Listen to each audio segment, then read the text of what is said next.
Yes. Hello and welcome to the final session of Lizardmen and Beastmen, covering some replays with the two of them in. Well, not two of them, one or the other.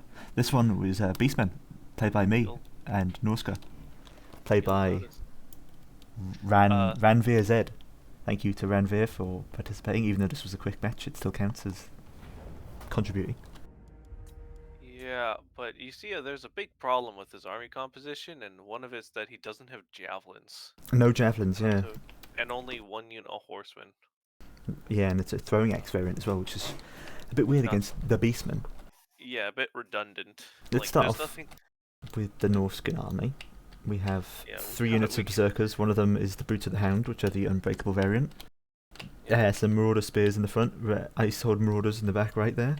Familiar great weapons, a shaman of sorcerer with fire, with flaming sword of ruin and burning head, as well as a war shrine mammoth, which can apply fire damage to a unit and also buffs leadership, and Wolfric the Wanderer on his mammoth, as well as a unit of horsemen over here with throwing axes. Legit, he could probably have dropped the Brutes of the Hound just to bring like some extra ranged or something. It's a bit less range. He's clearly gone for a very sort of like box heavy strategy here, like very focused in an area. Just a very focused, like Star. Very concentrated area. Yeah.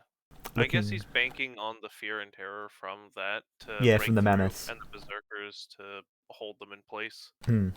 But here's the thing that would completely destroy this army is if you brought like 4 Ungor archers. Yeah, some Ungor archers would have done really well here. The second that happens, he just loses. The thing is about taking Ungor archers in this matchup is like a single unit of hounds can like destroy them in an instant. True.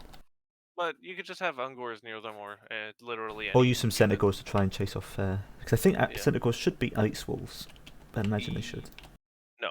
No? You don't think Centaurs versus Ice Wolves? I don't... It'd be a close fight, either way. It would be a close fight because the Wolves actually do have fairly okay stats. Yeah, it's just a charge bonus, and the Centaurs should be able to do a good hammer into them first. That would give... Yeah, if they were able to get the charge on Hounds though, then... Looking at my army, it's a front line of regular Ungor herd, which have the shields, but also increases obviously that melee defense, and then more of the anti-infantry variant. Some 2 units of Chaos Spawn to back them up to actually have some damage in the front line. On the flanks, some Centaurs and Hounds. Hounds for catching things and slowing it down, and the Centaurs do the damage themselves.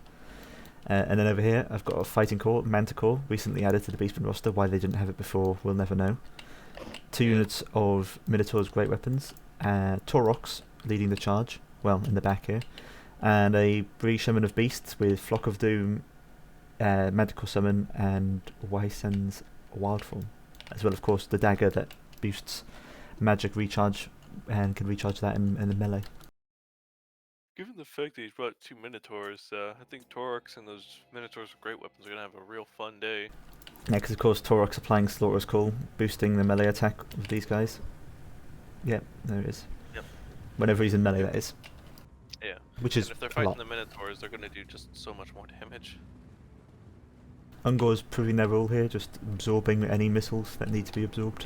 Like, this is a massive waste of money right here, and I think he realizes that by moving them away. Or I think he's just moving them away because he's afraid of them getting hit. Alright. Front lines come in really quick. Okay, so he's fanning his entire army out, which is... Yeah, not what you should be doing. Really wants to be more concentrated with this blob. Although I do have Flock of Doom, so that will always take effect. Yeah. Which makes tightening up the formation sometimes a bad idea. I noticed that a lot of this is pretty much isolated. There's like not much anti-large at all over here, so I just run in my chariot because there's nothing you can really do to stop it. Yeah. And then this mammoth is alone, so I get the Minotaur's great weapons on it. And Taurox, and the Boys, which of course boosts their melee attack up even more, as well as the anti-large they have. Over on this side I sent the Manticore after the caster, because really that's the best use of the Manticore, to just go straight for that squishy caster, already down to half health. Yeah, and the fact that he didn't Hounds run the after caster inside of the spears yeah. just hit them there. The other this mammoth already been chewed down quite a bit. The Minotaurs. The Manitors. Manitors. The Manticore flying. With the Minotaur flying. Yeah, Minotaur with wings. The most terrifying thing.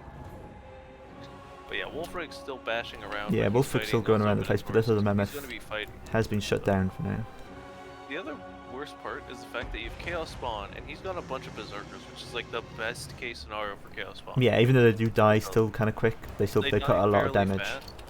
Yeah, it's the best case scenario for them, especially since they cause poison too, which kind of reduces it by a bigger amount because of how much they have already, and it's percentage based. Just means it's going to be even more put out. Like, yeah, I'm gonna wonder what the values on those Chaos Spawn are gonna be after this battle if they've gotten into any of the. Oh, I forgot you conceded this one. This was even a quick one. Yeah. Like, wait, did he even concede this one? I could have sworn he didn't concede that. Is that something to do with the replay? No, if someone rage quits early, it'll just end the replay. Just end the replay. Yeah, it ends when the match ended. Well, let's see how much value is on the Chaos Spawn. Like Chaos Spawn. Yeah, they're getting in 100. It's about 508 U4 for this one. 329 for that one. I think the one at half health was the one fighting Wolfric, though. So yeah, that was the one that was just after the Mammoth. The other one was the one. And got hit with Sea Fangs. And I mean, that one was on the track. I mean, its health is like nearly full. Yeah, but also it's unbreakable, so it probably could have gotten its value still by the end of the match. Yeah. Let's take a look at that Coast one then. Coast versus Beastmen. There it is. That is quite a name from the Coast player. Oh yeah, do you not have... No, you just went Slaughter's Horde Tribe because you thought the colour scheme messy. Because I don't have the DLC. Oh, you don't have Beastmen, do you? No, I only have the big boy faction. I think the only thing... You just don't have the Legendary Lords then, don't you? That's all the... Yeah, I don't have the other Legendary Lords. But you get access to everything else. Yep. I have access to everything else, so... Which works fine for me, because I don't really care about the other faction lords. No, Morgul. What about Kazrak? Or Malagor? Yeah, Kazrak. The best lord. Yeah. I don't know what I'd do couldn't ask for a better lord. When I could just bring the Beast Lord and have a better... It's a shame you didn't get much of a rework. Oh well. Yeah. Anyway, let's look at this Coast armor here. We've got quite the missile core, which is just a terrible idea against Beastmen because there's such a... Like, you can see there's barely any protection here in the back. You need to like be at least full boxing around all your range stuff when it comes to dealing with Beastmen, because you can just overwhelm so easily from all sides with cheap infantry and Chaos Spawn and Hounds and Centaurs and the issue Harpies is, and everything else. The last time, pretty much when attempting to overrun it, what they just kept doing was summoning the Rotting Prometheans and the Knights to kind of do as much shock and terror as possible to break the army. Yeah. Even with Minotaurs, because the gunners don't need to shoot for the gores, because Celestra and her summons can kill everything. Can definitely deal with all the infantry really easily, yeah. Yeah. But looking at the rest of them, so obviously there's quite a big range core here. 2 cannons, 2 deck gunners, and Queen Bess, along with the Gunnery Wight. Really need to pair Queen Bess with the Gunnery Wight at all times. You need that ammo replenishment for Queen Bess. Some Scurvy Dogs in the back to cover. In the front, 3 units of deckhands and Celestra. I think Celestra works pretty well in this matchup, because even now Beastmen still do struggle to deal with big old crab Celestra, because if they bring like Minotaurs and that's the ideal situation for the cannons and the deck gunners. Yeah. So they kind of help each other out there. 3 units of zombies just to work as a sort of barrier, and the rest are polearms defending the missile core. Then what have you got for your army over here? Then? I've got 3 units of basic Ungors, then 2 Ungor spears with 4 Ungor archers, a Cygor, a caster of wilds with the Cygor summon and some others. Yeah, some explosions and breaths. And then 3 units of Chaos Spawn with a Beastman giant and a Beast Lord on a chariot. These are some red-looking Chaos Spawn. Yeah, very looking red. like mincemeat. They're just spicy boys. They just got a bit of the Tabasco brand. Yeah, Tabasco. It is weird how red this faction is. And of course you got a Beast Lord and a chariot here. You want to run through why you brought the Beast Lord? Because the Beast Lord actually has a lot of buffing potential, so if you slap him with pretty much any monstrous unit or even infantry, it gives them so much charge bonus as well as melee attack.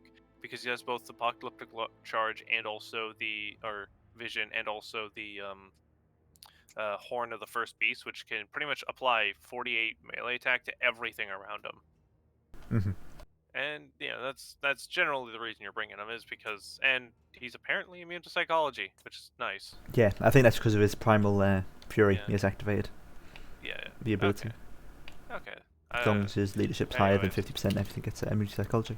But yeah, and also the -7 armor is nice, I guess. Also, But you've deployed. Have you deployed it all back here to like avoid missile fire, yeah, basically? I'm Yeah. avoiding the cannon fire Mm. because pretty much the idea is to send the Ungors and the Zygors first to go get shot at, waste their ammo, and then just destroy as much of the cannons and gunneries as possible, And then move then up. move all the Chaos Spawn forward. Right. Right then, let's get this giveaway. So, first Queen Best shot, just barely scraping an Ungor unit. Cannon fire going into the Brave Shaman of Wilds, which is pretty good damage on there, just from 1 or 2 shells. I think, yeah, this is where I summon that, and then I just run him away. Yeah, he doesn't need to be in range, so it's probably for the best. Throwing rocks at straight at Queen Bess, direct hit from Queen Bess. There should also be one more point, is the fact that all those Ungors are stalked, so he can't see them and can't shoot them, which is the worst case scenario for a Coast player.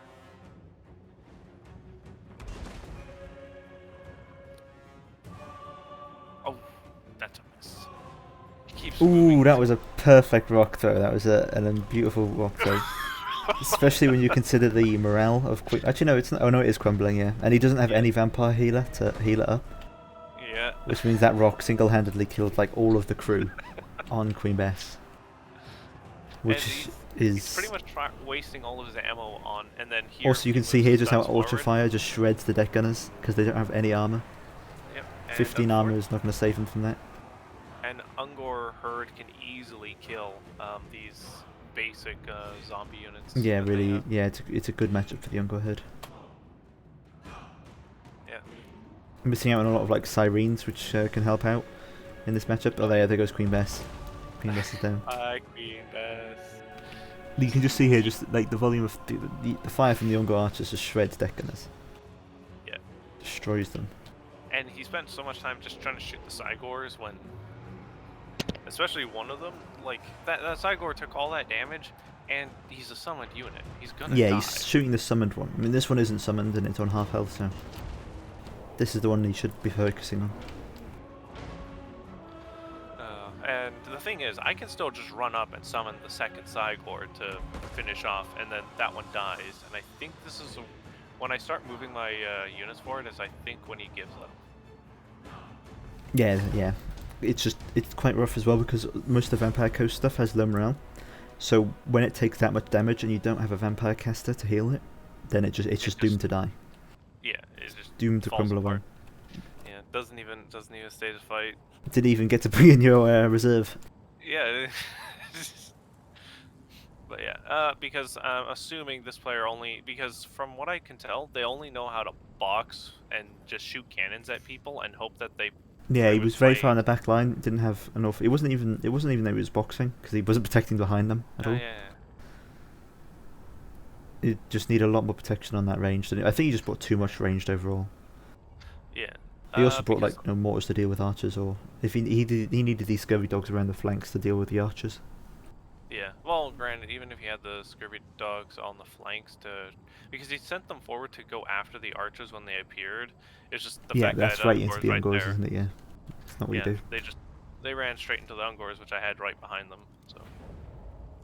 Let's take another look at one. I think I have. Lizardmen and Beastmen. Perfect. So we've done that was 2 Beastmen ones actually. Oh well, this works. Actually, do we have a Lizardmen one? Do we have a Lizardman Tomb King? Actually, there's this one. Hero, want to become famous by? Oh no, not delete the bots. Bots, go away. Wait, do I have mod?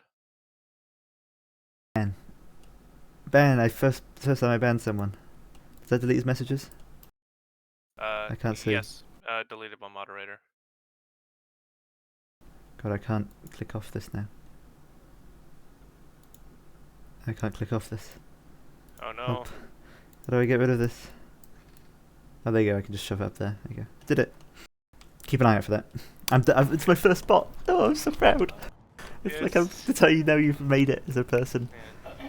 How many viewers do we have? We have let me just refresh the thing and we'll see. Waiting for the chat bit to pop up. I'll queue up this replay because it was terrible. And it does have Lizardmen in it, so. Alright.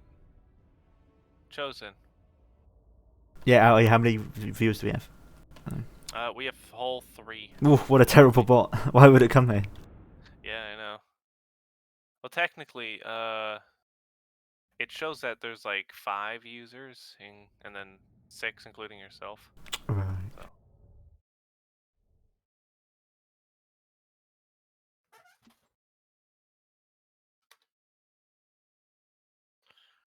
Oh, now it says we have 4. What is this? The bot's back. Yes, the bot's back for round 2. I mean, I don't have the stream open, so it doesn't count me. Yeah, okay. But okay. But yeah, we had this game earlier today, and it was awful. So look forward to it. Yeah. I'm playing Chaos. Look. Oh wait, is that the healing slam that got 3,000 damage? Yeah, that's the one. Oh no. That's the one. Oh no. Did it get like a banishment that wiped out 2 whole units of Chosen or something? We'll see. I actually didn't look at the other side too much, so we'll have to see. Didn't it? So we'll only really look at the left side because the right side Okay. is Chaos versus Dark Elves. And it's also a lot of skirmishing because Alexis is playing Dark Elves and he just runs away because he has 3 Scourge Runners. Yeah. But looking at over here at the Lizardmen army, we have good old Dreadsaurian being hidden, and a Life Slam by the way, and Cohort of Sotek and Skink Cohort of Javelin. You can tell here this is the new Quartal, providing the AoE stalk to everything in this area. So everything here is hidden. I mean, it's already hidden because of the hill, but it's hidden even more so now. He has 3 units of Saurus Warriors with shields, 2 units of Red Crested Skinks, and a front line of Skink Cohort with Javelins. Pretty basic sort of Lizardman composition. It's just this wacky centre here, the Life Slan.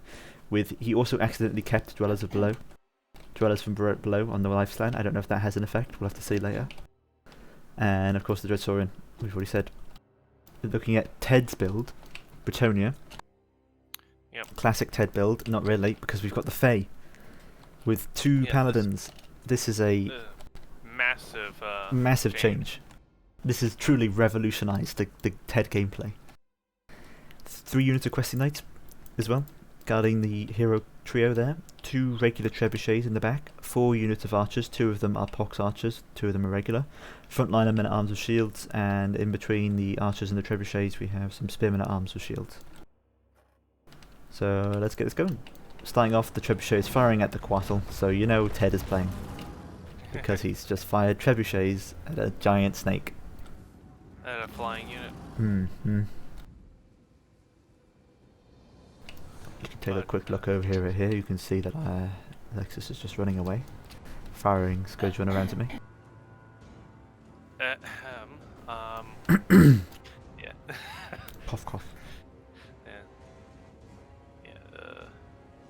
Alex likes his skirmishing. Yeah, he likes to just pull 3 Scourge Runners around the place. I remember we used to bring like 3 or 4 units of Dark Riders crossbows. Ooh, and the Scourge Runners.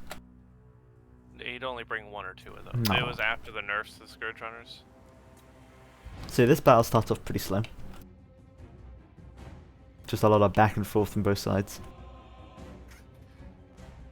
I don't even know what Alexis' army's doing. Probably trying to position to hit the Bretonians.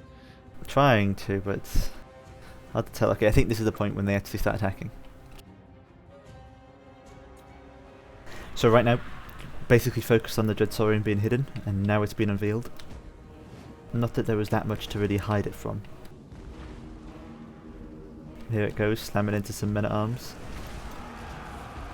See, if that was a Jabba Slice, that entire unit would be dead, because it's just gone straight through the unit.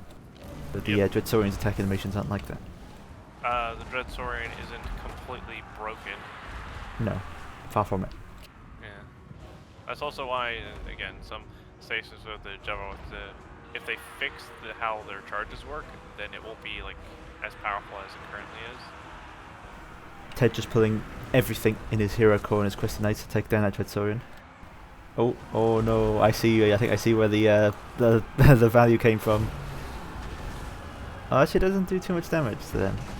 That doesn't seem to be doing. Oh no, this might be it. He's actually casting Dwellers from below. Is that an overcasted one as well? No, it wasn't. But these Questing Knights are getting demolished.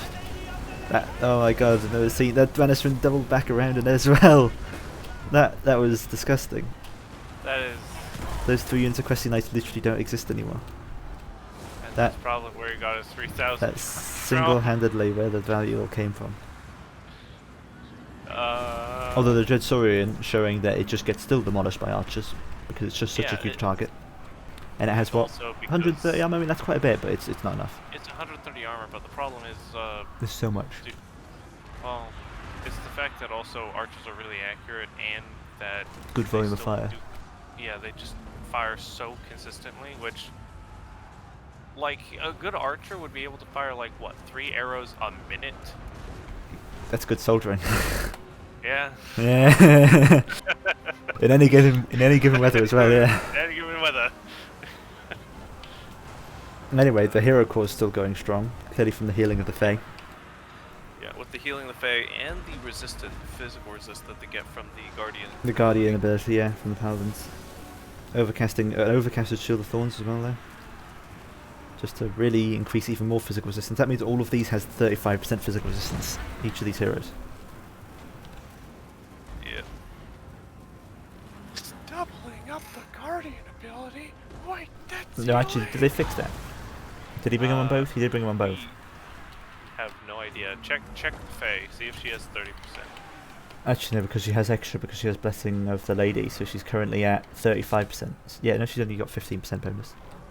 Okay. Anyway, lots of things have been spread out now. A lot of the archers are getting chased away by skinks. Oh, and yeah, more trebuchets firing into his own. Yeah, there's still this trebuchet. I don't know how this trebuchet got that far away. I don't think he ever moved it. It's so far away. It can shoot forever. But this is quite the blob on the Fae here, which is a mistake, seeing as the Fae is a Mortis engine. People forget this. Yes. Not to mention that she has Chance of Potions, I believe. That's what it's called. Like those javelins could just leave and then eat javelins and something. Ooh, some good trebuchet fire coming in there. Good direct hits. God. Still wait. Oh, here comes the Chance of Potions. Although he looks like he's going to try and move out the way of it. But it's still going to come down. With his own jealous. I mean, it doesn't do too much single target damage. Oh my god, I forgot the lag that it causes. Don't look directly at it. That particle effect is too strong. It's just like the meme where it's like, no, don't look at the, My look at Billy, eyes. and then it's like looks down and Billy's just glitching out. No, Billy. So the fight over here is wrapping up, but as we can see over here, the fight hasn't even started on this side yet. Yeah. It's still just been a stare off. I've used up all my hell cannon ammo. Which is kind of a good case for you because you've done a lot of damage over time. Though I don't know how like the horsemen are gonna deal with the Scourge Runner. They haven't really. Like, I mean, the Scourge Runner's almost out of ammo now, so. Oh, okay. Yeah, because usually horsemen can deal with Scourge Runners pretty reliably because they're fast enough to catch them and throw javelins at them. And Let's take a quick look. Oh yeah, look at that. It's 3,000 value of the lifespan. yeah. Disgusting. Ugh. And then he's getting them heals off. I may be a healer, but I know how to bring death. When the healer does the most damage on the team. That's literally what happened here.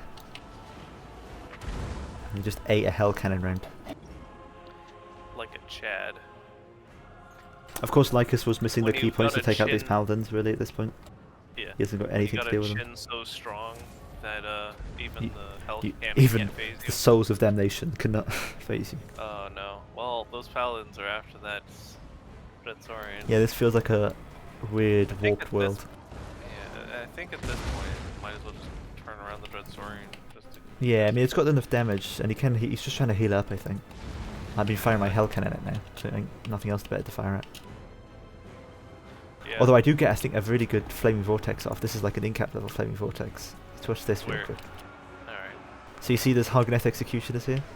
Yes. Almost full health unit. Oh no. Does it go straight across the line? There it goes. Look at that Hargonet Executioner health. Pay attention to that. Moving the units Pay away attention at to the it. same time. Pay attention to the health, and That it doubles is back around as well. disgusting. And the cold one's right into it. Beautiful. And note the thing also that Willow did was he ran his infantry away as he summoned the spell so that they wouldn't get hit. So they wouldn't be hit by it to minimise the damage. Because like the damage they take from the few hits they're not defending against is like worth it compared to a flaming vortex. Instead of they would devour them. Which will wipe them out. Looking back over here at the Lizardmen, they're engaged with some Chaos Warriors Great Weapons, which, you know, poor Chaos Warriors with Great Weapons. These were just the units I left behind to defend the Hell Cannon. The Hell Cannon has like 1 round left, so it may as well fire off its last shot. Great Weapons actually have a pretty good chance of bringing that Dread Saurian down though. Yeah, it's really low in health, but there's also the Quattle and a couple of cohort of Sotek. But the Quattle doesn't really hit things pretty often. Yeah, it's a bit awkward. Yeah, Let's see that last Hell Cannon round. Terror out at the Chaos Warriors though. Yeah, and here comes the Hell Cannon round. Here comes the Hero Claw. Oh, there's a direct, like, straight down that curve. Yeah, the Slan Mage of Life is taking on a big beating now. Can't escape anymore. Yeah, I don't think he's surviving that. Balance of power is still very much in the even though. Alright, oh, another banishment go down. It's time to dismount those Chaos Dwarves and send them into the fight. Yep, they're out of ammo. Get them in there. They're the deciding factor.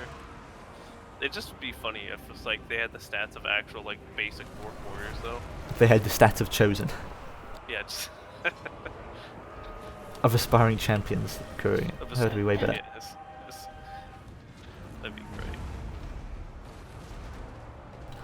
The Quattle I think has a bit of magic resistance, doesn't it? It's only a small amount. But bear in mind Archeon does do magical damage on the swings. Yeah, 15%. Not too much. So yeah, now the Shed Saurian's routed. Which I think is mainly due to the lifespan being dead. That its morale's dropped that low. Because it's not a feral variant, so it shouldn't be running too quickly. Yeah, it should be able to get it pretty fast, but yeah, at this point, yeah, I think this is a certified Willow lose? It's kind of hard to tell at this point, isn't it? I mean, what have we got left? From the Chaos side, we have a couple units of Chosen. This is about half a unit of Chosen that's left. Okay. Archeon's nearly on full health, but Marathi is also on full health. There is this Hero Goon squad. If like Marathi can get a good Soul Stealer on this stuff, and just like shred it down. Yeah. Oh, here comes the Soul Stealer now. Oh, that Paladin didn't quite escape. And bear in mind that this lasts after you leave the area as well, Soul Stealer. Yeah. You need to not be in the area when it activates. And well, they're already on their healing cap. Yeah, it looks like these 3 have already hit their healing cap. Which just shows, look at this, Ted using the Fae and getting everything to healing cap so quickly. Look at Ted go. You know, should probably heal Archaon. Oh yeah, that's it. I should have noticed that. Yeah. Healing Archaon. Or heal the Chosen. Yeah. Look, that's on almost full unit Chosen. Yeah, it's 51 models. What was that? It's like they're only 9 models short. They have 60. Yeah, they're 9 models short. That could heal it almost back up to full. Get a regrowth on them. If you fill got up their vigor. a regrowth on that, that would just be beautiful. That actually might win the battle. It is unless like down to just flying things on the Lycus Alexis team. It's just down to Moretti and the Quattle flying around the place. And we are all grounded, so we have to wait for them to come down.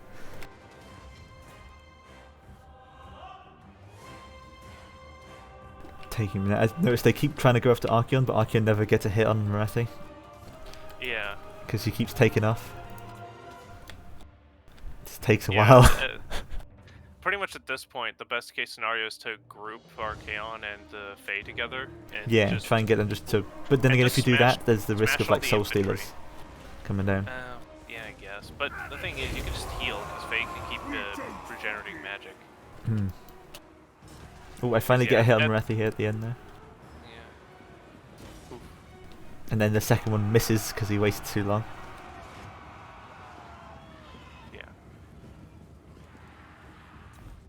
But, yeah,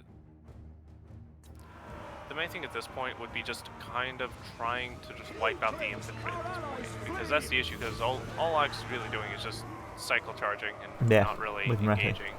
Which is scum. Why some people really hate flying units, especially in the game now. This is the best target for Messi to go after, is just the Fae there. Yeah. You can get the Fae down, the squishy lord. Yeah. Yeah, too bad Archeon isn't getting healed right now. Like, if Archeon was getting healed, if Marathi just dive bombing him constantly wouldn't be a problem. Wouldn't be too much of an effect. Yeah. Which is, it's always important to note whenever you're in like these 2v2s or 3v3s that your allies can do things that you normally wouldn't be able to do. Like heal. like regrowth on those chosen over there. Like if that was healed full, like there really isn't much. They could do just to them. spit Archaon inside and be like, "You come and get me. What are you gonna do?" What are you gonna do, huh? Huh? I'm gonna wait this 15-minute timer out. We got like 7,000 health in here. Oh, and I think Marathi finally get caught here, and I also threw a flame vortex because I had so much magic left. I was just like, may as well throw something down. Oh, did you not have like fireballs to yeet it? I only had Cascading Fire Cloak in this one. Okay, Flame enough, vortex. fair. But now Marathi Dark finally Shards. getting caught out by the. You know, the sad gang. thing is that Dark Shards are like gonna be shooting those chosen. If they were healed, They wouldn't die. yeah. But it's over anyway. It's a Willow win. Yeah, well, because they only had flying units left because everything's shattered. Nah, and Marathi was dead, so that just flipped the balance of power. Yeah. How much are chosen again? 1250. Okay, so that one paid for itself. That one not so much, but it was still on the way. Archeon got 3,400 value, which I think is slightly more than the Lifeslan. But the fact that, you know, the Ever Chosen and Life Frog tied for damage dealt. It's like, what?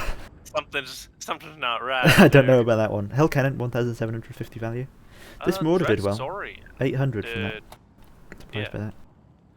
No, they can beat out basic infantry. Yeah, I think they must have been fighting infantry. like. I think it caught them some Spears. dark shards after they wiped out the spears they were fighting. Potentially, yeah. Yeah, so Dreadsaurian 2,100 value. Yeah, that's actually good. Good value from these for skinks it. as well. Like 800 value from a unit of skinks. Those are only like 400. That's double their those money back. javelins, so- Yeah, it just shows the like the stuff you can get done with javelins as opposed to regulars. Yeah, even though they only got 3 volleys, it's still a high volume of fire because it's 120 models. And if we look at Ted's poor Question Knights, they barely got anything done. They just got wiped out so quickly. Although the Fae, 4,000. Oh, I think all the lords in this battle did so well for value. Yeah, in fact, it was the Marathi that did the worst with only 2,000 value. Yeah. But all the other ones got like Ted's got four. Why did the Fae and the Healing Frog get the most value? Meanwhile, Archeon got second worst value. When the medic on your team has like. I know I'm a doctor, but yeah. But fuck the Hippocratic Oath. Oh yeah, Paladin as well, also doing really good damage. 2,201, 1,400 in the other. Yeah. To trebuchets. I wonder how much trebuchets did. Not great. 601, so one of them paid for themselves. Barely. And then the other one got 285. Yeah. Alright, I guess into the next. Yeah, that was a replay. That was a replay. Now that we've done a Beastmen and a Lizardmen, I think I have a Beastmen and Lizardmen one, yeah. So we've done a Beastmen one. Actually, we did 2 Beastmen ones. No, this is a Beastmen and a Lizard. I can't remember this one. What happened in this one? Well, there's 4 Ungors, a Minotaur, the Arwar Gore Herd, 2 best Gores, 2 Ungor Raiders. I don't remember this one very well, so I'll have to see this. Yeah, we're gonna see, because there's 4 units of Saurus, but you see the key mistake here, Unshielded. he didn't gold chevron them. Oh yeah, that as well. But I didn't actually notice they were unshielded in the battle. yeah, no, they're unshielded, so pretty much all your archers are doing way more damage. And Ungors, and Cold just ones. everything's doing more damage, really. A pair of cold ones. The Kokaridon riders, which actually aren't a bad choice against Beastmen. Colossodon because riders. they're- Colossodon yeah. hunters even. Yeah, I keep calling them Kokaridon riders. For some reason. I don't know. It's I don't like know. it's like when I call flagellants Flagellants. flagellants. Yeah, that's pretty dumb. Flagellants. But yeah, and good old is that Krokar? No, Yeah, it's Quokka. it is. Okay. With a Skink Oracle. And Skink Oracle for that sweet healing. I think he was like, but wait, I don't need shields if I can heal. Yeah, so he's got no shields on these, which is usually 90% of the time a mistake, because it's always worth it, just for that 50 gold for the extra bonus stats. Looking at the Skink Oracle here, we have, what spells? We've got Flock of Doom, Harmonic Convergence, and Earthblood, so the 3 best spells, I think, that it has off to offer. Also, it should be noted that the Troglodons are, I think they're bugged right now. The fact that they spit twice means they can do an insane amount of damage. The Oracle one. Is it just the Oracle one? It's not the regular ones? It's just, the regular ones are fine. The Oracle one is very specific, where it fires like... and, yeah, it fires 2 shots, which I had a game, it was really rough. It killed Skarsnik instantly, and it was not good. Yeah, there's all sorts of It not does. good. If you're going to deal with Lizardmen these days, you just can't really bring a Footlord because he's just going to get spat at and killed, and Yeah, that doesn't feel good when that happens. You have to be like instantly. quick, and you have to move him around, or you Actually, have to isn't quickly type skin color. Skarsnik with his big squig count as a large unit? Well, yeah, I think you might. No, I think he He still counts as a does. foot character because I He's a think foot it's character. counting Skarsnik more than it's counting Gobbler. No, because like Skarsnik as a unit, like Oh yeah, with it's his really. I don't gobbler. think you can't knock him over. So he's basically Yeah, a large entity, but yeah, he doesn't get he's like bonus versus large. He's an infantry model. no, he does. Large units get a bonus against him. That's why anti-infantry units have trouble killing him. He always counts as large. We could check it out. We'll check that later. Anyway, looking at the rest of this, so Clostodon Hunters, anti-large, these like shred pretty much anything. They just don't have a lot of survivability because then you have like 45 armor and 30 melee defense. So if they don't kill it like instantly, they take damage quite quickly. Temple Guard, Krokgar with Hand of the Gods on his Carnosaur, and Yeah, some regular that Pterodon Riders. yeah, that plus the Oracle's little riding buddy. Yep, That'll delete any lord. that'll melt them basically. But unless it's Malagor, who good luck hitting, by the way. Yeah. There's no way you're hitting Malagor. Speaking of which, He's we have such Malagor, new and improved flying Malagor, up in the sky. He's such a tiny target to And he's so hit. fast, 121 speed. He's faster than fucking Azag. Yeah, he's speed. It's mainly because he gets that bonus to his speed from Primal Fury. Yeah. Gets an extra 10%. That, and he has 86 leadership, so he's never going to run away either. Yeah. And then you throw in the fact that he can do all these magic spells. He can I brought Doom and Darkness because my idea was that I'd use Doom and Darkness on like some feral Carnosaurs or some feral Battledons to write them off quickly. Not going to happen so much in this army because it's all like tamed or it's generals and heroes on the dinosaurs. Yeah. Pendulums, just because when Ungors and Saurus engage, obviously the Saurus lines clump up a lot more, so the Pendulums can do a lot more damage. And a Cycle Summon, because why not? Because you always want the Cycle Summon. Yeah, Cygor Summon's always value because especially if you want to just send them forward, drop the Cygor to appear in front of the army, and just yeet rocks. Just like who's gonna win, a cannon or a big A boy rock. with the rock? It's the Rock, spoiler alert. Yeah, the rock. There's also a Wargore here on a Tuskor Chariot, so I don't think he ends up doing much in this battle, but he's there. Two Betigor herd units, the front line of Ungor herds in the front there. Just these basically are again just chaff. They're also really good, of course, at absorbing all those skirmish fire, which is why I don't bring the regular spear variant, because there's the chances like going to be a lot of chameleon skinks, and you want them to eat as much of those darts as possible. On the flank here, Blackhorn's Ravagers. I'm pretty sure. I mean, it obviously didn't. My results are now skewed, since I know these aren't shielded, but I think Blackhorn's Ravagers should beat shielded Saurus in a 1v1. Black One Savagers are shielded. Yeah, they should also beat Saurus shielded variant, I think, in a 1v1. I think. They should because they have way better stats. Yeah, I think they should win that in a 1v1. Like they have like 10 points or 15 points less weapon strength. It's just the fact that they have way better stats. Yeah, 44 melee defense, 39 melee attack, and they have a bit of decent charge bonus as well. It's pretty good. Two Ungor Raiders, because like we saw previously, big old dinosaurs like feral Bastiodons, main weakness is ranged units, so just bring in those archers just in case. They're also a good counter Pterodon and Clostodon rider thing. In the core, some Minotaur Great Weapons with a Gorble paired with them, just as the anti-large kit, more or less. On the flanks, some Centaurs just to chase off skirmishers and anything that tries to run. Just make sure when it runs it goes. Skinks who are now regretting the fact that the poison has been nerfed. And the fact they got nerfed as well, they got a price increase, didn't they? Yes, they did. They were 600 before, and now they have 650, I think. Yes. Which, I mean, when you bring like 4 units of them, that's like 200 gold extra. Yeah, that's... It pretty much, it only punishes people who bring like a big blob of them to be just a pain. Malagor going in here, whacking a Pterodon on his own, just tying them up. Actually, because the Colossadon hunters 2 already down. are anti-large, they won't do as much damage. Yeah. Oh, but there you go. You can just see the damage dealt to that Wargore there from the double spit as it goes right into the Saurus line. Yeah. Oh wow. Okay, Although he does manage to pass through nearly the entire line of Saurus. Yeah, and does like a quarter of their health on his own. Like, yeah, he's making quite a mistake here as he just piles everything up onto this Wargore. He really only needs to send like one of his anti-large units after it. but he's just piled everything up onto it. So like, but the rest of my like Centaurs are just free to do whatever they want at this point. Although he just turned to their attention now. I think the Skin Coracle just fired while moving as well.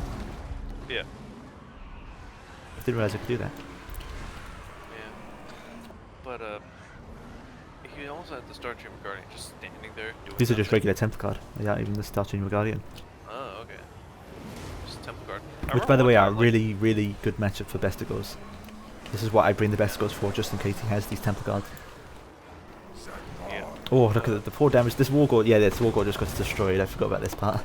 There you could just see the sniping power of the Skin Coracle and Kroq-Gar. Just destroyed him. He's dead. He didn't do anything. Well, he actually did wipe out like a third of that one sword. That sword, yeah, he cleaved through that quite quickly. But I think definitely the Gorbul probably was the bigger threat in this army. If he had fired on that and killed it, that would have been a lot more worth it.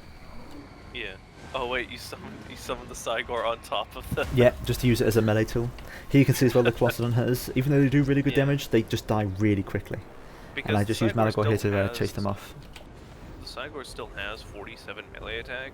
Yeah, which it can go up to 54 when he's got his Primal Fury, and also it's Savage the Minion, Slaughter's Call even, getting it from the Gorbul, and he has pretty good weapon strength as well. His melee low melee defense is irrelevant because of the simple fact that he's gonna die. So he's gonna die anyway. Yeah. Yeah, and there goes the Oracle, driven off the field, and now it's Kroq-Gar's turn to get a rock to the face. Yeah, literally just pummeling him with a rock. Who's gonna win? 1,000-year-old lizard or a rock? or a rock? And his buddy he brought along. Even into Temple Guard, you don't really care because the Cygor's just there to deal damage, so he's alright just standing in melee against the Temple Guard. And he's still gonna hit them and do a lot of damage anyways. Yeah. Like, the only downside with Cygor is the fact that he doesn't really have that great of AoE hits, so yeah, he's a bit awkward when it comes to swinging, but look, this summon already has 1,000 value. Yeah, there you go, end of its life cycle, it got 1,000 value. Yeah, which is really good, considering its summon value. Yeah, that's a ton of value. You don't need to use the Cygor just for its throwing potential. You can just use it in melee. Looks just as well. Really good value from the great weapons there. They were key to taking out Kroq-Gar and the Oracle and the Cluster Hunters. They're really quite important in this matchup with that. He made the mistake of, I don't know, not bringing like a single unit of javelins. Yeah, or skirmishers or anything like that. Anything like that would have done a lot more damage to the Minotaurs if he had this. Just gave up and was like, you know what, I'm gonna just die, you know. That Skin Coracle, all that value is pretty much just from its spit to killing that Wargore off entirely. Quite powerful. He tried to blob in on the Minotaur's great weapons and the Gorbul. Which is what you want because he has his Slaughter's Call. So if you can blob upon him, it works really well for you because you can just do as much damage as possible. You can just wait, and also on top of that, with the Cygor summon on top of the large entities. Yeah. Since the best case scenario, if the Cygor needs to fight something in melee, it should be a single entity because he'll hit it. Like he can't miss a single entity. So we reliably most of the time he does hit. damage. He has pretty high melee attack, so he can hit most of the time. And most of the time, single entities have like low melee defense as well. Yeah. Especially if they're large monsters like these guys. So it works out pretty well. Yeah. Alright. What other ones we got here? Maybe do we have a Lizardmen one anywhere? I think we did a lot of Lizardmen ones last time. We did a lot of Lizardmen last time. We'll save this one for later then. So that's it. We've got Beastmen versus Bretonia. I wonder who's playing Bretonia. Yes, and who is it that just joined? It is the like us, just as we're about to show the battle. Yes. Reviewing, what's it here? We got Taurox, a Gorgon. Interesting. We'll wait to list the units when we get into the game, but looking quite interesting. And the classic Ted build. I do wonder. This is a good discussion point whether or not, when it comes to like the Bretonia matchup, especially, if it's worth bringing a Gorgon or just Minotaur with great weapons. You'll probably see it in a second if it's worth or not. Okay, I'll see it. Will answer. Well, no, I think when it comes to bringing the Gorgon, you really need. Well, you have Centaurs with great weapons to support with, but we'll have to see. Yeah. I think it's just going to get shredded by missiles. That's its main problem. That was basically the idea. I just want to show it off, use some of the new units in that matchup, and like because I think a lot of people are gonna be doing that, like bringing the Gorgon, big anti-large monster against the Care faction. Why not? Yeah. Perfect idea. But as we showed in the previous session, bringing a Gorgon can be not that great because missiles. Really, It really suffers from chomp the same into it. problem as a giant. It has too low of armor to survive. 50 armor being and shot. no bonus missile resistance, unlike some other single entities which will get something like that, or like where Lords will always have a base missile resistance. Gorgon doesn't get anything like that. So But he's the taking the Gorgon full damage. does kind of make up for it for having pretty good animations and Yeah, and pretty good also having attacks. regeneration in melee. But Yeah. the regeneration is meaningless if it can't survive. Also, it actually has less health than a giant. Yeah, it has like which 2,000 giant less has- health than a giant. Giant Yeah, has nearly so- has like over 10,000. Yeah, the benefit of the giant though is that it has more health and is cheaper and is going to eat more ammunition. Yeah, whereas the Gorgon is faster and dishes out more damage, but at the cost of being more weaker. But let's take a look at this Beastman army then. We've got a front line of Gore herds with shields, which will just chew through. Like I think they'll beat battle pilgrims probably as well. They'll just chew through any Bretonnian front line. Although their spread out formation. Don't be too sure. No, you think they'll lose the battle Because pilgrims? I remember I've actually played the match against it where I was trying to use the Gore herds to punch through the front line with the Chaos Spawn behind them, and it sort of worked, but they took way too much damage. Interesting. Anyway, in this case, against men at arms, they'll definitely cleave through. Maybe But if it was Ungors, it might be worth it. Might have been Ungors. No, it was Gore herds. It was just the fact it was that just the was it Gore herds are or was it just Gore herds with shields? It was Gore herds with shields. That was the thing.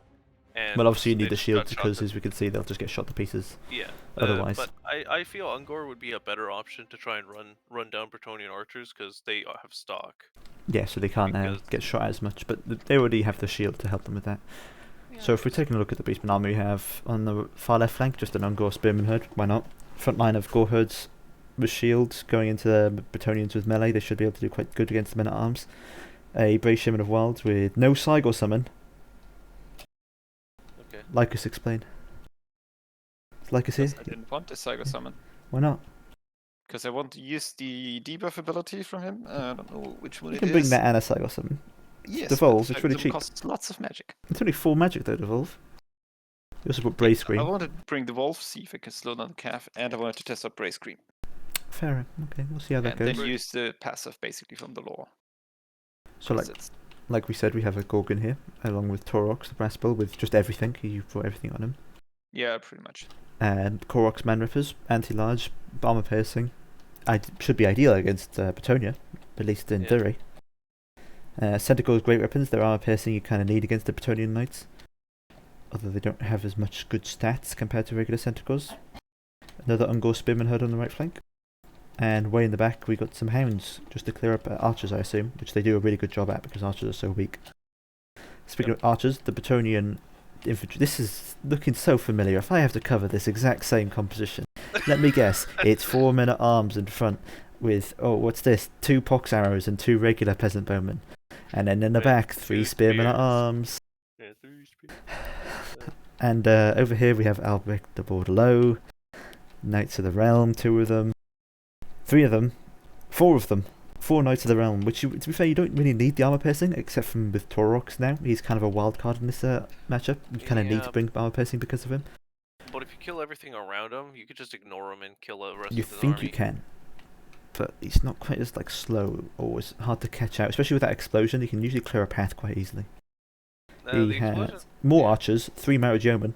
I don't know why he brought this much archer. I suppose it does have quite an effect with all those, because the thing is, a lot of the Beastmen anti-large stuff, it's not shielded, it's quite weak to missiles, so Gorgon, great weapons, Centaur's great weapons, etc, etc.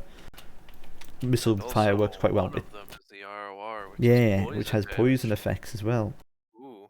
Although the other problem is that hounds, Centaurs will just catch missile stuff really quickly. The question here is if has Lycus Ted sends, forgot about his caster. Does Lycus send the hounds to go get the caster that's just standing?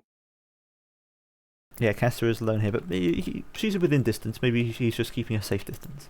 Let's see how it plays out. So of course the eyes are here on the Gorgon to see how he performs in this matchup. Because here's the other thing, is that even the Knights of the Realm are still going to get good damage on the Gorgon. Yeah, by the way, in the corner you already see him going for the hounds, so no chance I would have got the Damsel of Life. Darn. Okay.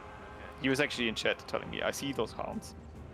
Yeah, so I fainted the charge on the front, try to get the Centaurs out because they will take so much damage from the charge, they will probably be dead.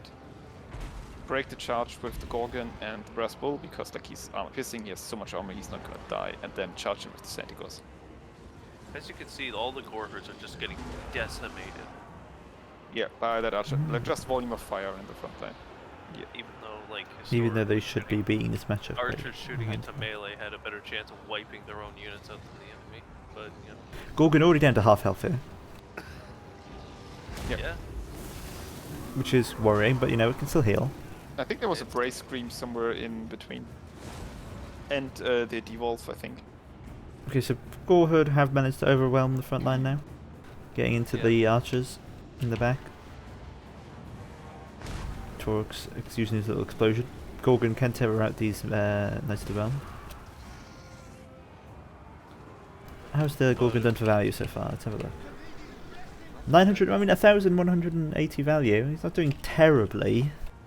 And he No, can he's not still doing heal. He's just missing a lot of health. Yeah, Like, honestly, but he you can could heal send up the with if you can get in melee. Honestly, at this point, just send the Gorgon after Alberic to just follow him. I don't know if he can catch he's him. way faster. He could never catch him. He would just send me around a goose chase, get a regrowth, and then probably beat the I Gorgon. mean, this is Ted. He'd probably just end up charging back in. Laughing maniacally the whole time. No, that's me. Yeah, well, I mean- what I was thinking is that he would be running the opposite direction of where the Life Damsel is, and the Life Damsel would have to get past Torox. They're showing Brave Scream really just not worth using against Cav, at least on that Cav unit, Well, with how it was positioned. What is this going down here? Oh, it's the Trident of Banana. Let's see how much damage that does. Yeah, that's about half the damage of Korok's main rippers there. They never got their chance to fight the unit they're meant to be fighting, unfortunately. Although, no, never mind. Knights of the Realm are charging into them for some reason. Although I assume they're hoping to be able to just run through them. They are getting caught up quite a bit Yeah, I there. think he was chasing after the caster. I see. yeah. Torx is alright here to chase off these motor German because he has, 130 armor, so he's not going to take as much damage from them. He's also a smaller target than the Gorgon, so some of these are actually missing. Yeah, except they are still. Pretty accurate, never mind. Yeah, Yeah, they're he's- pretty accurate. He's actually taking a lot of damage, so good things considering. Gorgon Yeah. is basically down now if we look at his value, 1,400. Well, it's missing 600 value, Yeah. but we can... Like, technically, you could just brought a giant. He'd survive a little longer. No, I think the Gorgon did way more damage than a giant would ever do. Yeah. I mean, I think the question is mainly between Gorgon and Minotaur with great weapons. Yes, and definitely you always want the Minotaurs with weapons Yeah. because the Gorgon is pretty, like, not gonna lie, he's pretty shit in this matchup. Yeah. He gets surrounded by Knights of the Realm, he gets killed by them if he didn't have the support of Thorax. Yeah, I wonder if And doing he a probably tighter gets like box shredded. formation would be better to use with the Gorgon. Yeah, probably. I just wanted to use him and basically show off that he's probably gonna be shit. In this Yeah, matchup. he's not as good as, say, like the Jabba Slice, put it that way. Yeah, Yes, but very Torx, good. on the other hand, is like pretty good in this matchup because it really throws out all of that. It requires Bretonia to actually bring armor piercing, which he normally didn't need to do in this matchup. Yeah. Otherwise, Torx is a real pain to deal with. And he has armor piercing and the melee attack needed to just shred cavalry at the same time. I think you can fast forward now. This is pretty much just gonna be using Thorax to kill everything the beast, like the Lizardmen. The Bretonians have because he has nothing against Thorax. Yeah. So, like, what does Bretonia bring to deal with Torx? Like, I suppose like a Leon I Kerr? think Luan on a Yeah, on a Griffin Griffin. would work fine. Yeah. Lewin on the Griffin or some questing knights to maybe fight him. No, actually, I would say Luan or just Alberic on the Griffin or 2 Paladins. They could kill him. Yeah. Like use the Fey double Paladin would work. Yeah, that could work. Alberic Yeah. on a Griffin gets armor piercing and anti-large would work probably. Luan is just a beast. Armor piercing could work. I Man mean, double represented, okay. Paladin would probably take him to Pound Town. Oh, look at that Hound unit. Hound unit getting 1,087 value. Yeah. That's a rich Hound unit. That's a 10,000 damage value. I'm guessing it was just chasing off routed units. Yeah, it pretty was much. chasing up. It was the one that was setting up on the left and didn't get chased down. 1,000 value from one of the But- Syndical's great weapons as well. Quite good. Yeah, City was not bad. But yeah, I don't know. But that's more just, I feel like, a highlight of the issue with how accurate archers can be sometimes. Yeah, these Mounted German archers quite accurate. I mean, 1,100 value from that one there. 700 from the other two. Yeah, But yeah, probably the gore, Griffins. Huh? Yeah, the gore herds really took a beating just trying to punch to the front line Hmm. effectively infantry that have weaker stats than them across the board. Yeah, I'm a bit surprised how bad they did. Like, I think Yeah. they punched the front line, but they didn't do it very well. Like, basically most of them were dead. Most of the damage came all from the archers. Let's look at a It's Willow just- replay. Yeah, a good old Willow. I wasn't actually playing the Lizardmen in this one, so it's hard to count it, but you know, it shows some examples of something. The Tomb Kongs. Tomb Kings versus Lizardmen.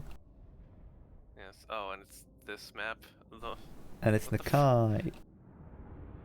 Yeah. Trying to just show off that Basically, Nakai you not good. brought a meta army, and the other guy did not. I mean, aside from Nakai, 5 Tomb Guard. I don't think the command stalkers are good, no. and I don't know how Like- good the salamanders are because they're not stalking, so they get shot to pieces by Yeshapti Greatbolt, and they Yeah. don't have the most armor piercing. I love them, but I don't think they're good in this matchup. I love them, You but mean, they're just wait, trash. the Chameleon Stalkers? No, they're not trash. No, they're the, not trash. No, they're Salamanders not are Red bad. trash. Salamanders. but it's several cold ones as well. Like, why not? Like, you need anti-large. Yeah. I'm not going to lie, but I don't know how that guy got this high up on the ladder. With this army. You know, that's a question I ask a lot of times whenever I play quick play, but you know, I haven't found a definitive answer other than How did CA I stopped get giving here? a shit about multiplayer a long time ago. Well, maybe if somebody knows the guy on Wow. and you brought a box, but So yeah, would you only do No because you shame. know that there's no, this is a gonna be no common tactic. fireball This or is a no- common tactic that Tomb Kings does against Lizardmen is the ranged box where you have you Shap the Great Bow, Bone Giant, and then you just box with Tomb Guard in order to snipe off the large monsters, and then Tomb Guard do pretty well against like Saurus and the likes. Oh, I did have Archon in this matchup. Yeah, I fucking The called box, it. the box also obviously benefits from the fact that Archon has 2 buffs that he applies to an AoE. He has the plus 5 melee attack and melee defense to everything around him, and he also has his obviously the Libram Mortis, which he can provide to an AoE. Also have a Necrotect, along with Necrosphinx just in case anything large gets into the center. But looking at the Lizardman army, we have quite a wide army which isn't going to play well into the box because they're all going to have to try and surround it. 2 salamander hunting packs on the flank. I think these still count as trees, as in these will block projectiles. It's hard to tell because Yeah. they're not on the map. That you can't hide in these. Yeah, I but- think they're physical. Yeah, I think they physically still. there. Yeah, look at them. They're going around it. There, Yeah, so they they did. can actually- So these do block the you Shap the Great Bow and Bone Giant rounds, which is why I don't end up firing the Bone Giant at these guys immediately. Actually, it's interesting because sometimes, like a lot of time, infantry just runs through normal trees. Yeah, these ones Yeah. aren't there. So these are actually better than normal trees. These are these are pretty big trees actually. Yeah, You can- because if this guy's smart, he could probably use the trees as cover and shoot from the forest. Yeah, although I think there's the range difference. Like he has to be shooting from about here, unfortunately, to not fire. That's a shame. The main core of the Lizardman army, we have Nakai the Wanderer, which actually does play kind of well into the box strat because he has his AoE buff that he can apply and the Rampage. You don't really care as much. But plus 40 melee attack, plus 20% physical resistance to an AoE is going to help a lot against a box formation like that. Then again, a lifestyle would work better, but you know. Yeah. 2 Feral Bastildons in the midst of the Soros Spears, Comedian Stalkers followed by Comedian Skinks in the front. Right. And for the- Bastillodons, like I normal think it's- Bastillodons. I think his Bastildons is just so he can break through any box and then they are very bash cheap. through and tie up the. Yeah, they're also stupid cheap. Yeah, I but think like, that's the logic. I Wait. would rather take the Ark of Sotek Hmm? than the normal one. In this matchup, I don't get it. I don't know. I Also don't. Bone think- Giant. This is. Like, I don't think Right. Archosotek is great when you think skeletons. Like you're really betting on the enemy bringing Tomb Guard if you're doing that. Yeah. Yeah, Skink Priest of Heavens with Harmonic Convergence and Wind Blast, as well as Cohort of Sotek in the back and another Feral Cold One unit over there Actually, in the Wind flank. Blast would actually not be bad against what Willow has. Does he also have the armor, the huge debuff to melee attack and? Oh, No. What was it all called? No, he hasn't got that spell. okay, He only so- has Wind Blast and Harmonic Convergence. That would have been perfect in the box. Oh, Nakai also provides his AoE Perfect Vigor, doesn't he? Yeah. These boys are all getting Perfect Vigor from that AoE. But Salamander's yeah, the firing Stalkers in. are a bit Oh my god, interesting some minutes are because pumped up. Oh. they're- Oh, yeah, cringe. And you can see And he's they're shooting not Tomb so Guard. good against the armor here. Like the Tomb Guard do not take much damage from that. I summoned some skeletons no. here to disrupt them. And drop a spirit leech on them. Like, the stalkers are actually doing, like, if he actually Well, the fired stalkers are both doing shots, decent damage, but the yeah, salamanders weren't. if he fired both shots to the stalkers, he probably would have dropped those Tomb Guard to half health. That would have been pretty Yeah, good. when it comes to using the stalkers, sometimes it's a good idea just to charge in, have them fire the shot, back off, and then charge in to fire again. So you use up all the ammo before getting him into melee. Because, again, like we pointed out before, the stalker's like projectile counts as a grenade, so it doesn't care about shields. It ignores shields, so that 55% missile block is meaningless to them. And then there he goes right through the front line. Yeah, Nakai just cleaving through. That's the best part about him is his wacky animation, where he just slams through the front line. And at this point, if he's smart, he'll try and get, since the Feral is still at full health, he's just going to charge it straight into either the Shefty or the Bone Giant. Yeah, right now I'm trying to just keep everything close to my anti-halberds and my anti-large units. But he's still just got Nakai just sitting there fighting things. Yeah, Nakai is still fighting the Spearman, and he's getting a complete pounding from all the ranged units. Yeah, I don't... He has all these units that are good at pushing through, but he's not making full advantage of them by actually pushing through. He's just staying in melee with the front line. Also, the Salamanders aren't shooting the Giant. No, I don't know what they're firing at. Right? I think they're firing at the Tomb Guard. I think they don't do terribly well against the giant. They would probably do good against the Shefty. Are they... I mean, they have the anti-large bonus, which has helped at least. Yeah, but I figure they do not guess the most Shefty damage would be against the better. armor of the... Bone Giant only has 80 armor. Yeah, don't... It's like, not even a... It's weird calling it a construct more than just a giant corpse with armor on. It's a Giant, but with armor. Like A little bit. Paratitan. It's Not just too a much. Giant with armor. Well, that's an actual Oh made my of stone god, if thing. you had one wind spell, Willow, this is like an AI. Yeah, but what does Tomb King bring as a wind spell? Yeah, I don't care. Like, I don't care, bring one. If you had a Purple purple sun sun, or something, like, Yeah, that honestly. would be good. Oh my god, this... Big old I clump think up here. Although, to be fair, when you actually know Kai's dead, so that logic doesn't even count. Yeah, there goes to Kai. and there goes also some of the salamanders on still on being driven away. Kai's dead, definitely. Yeah. Honestly, Willow, not chasing him down, bad move.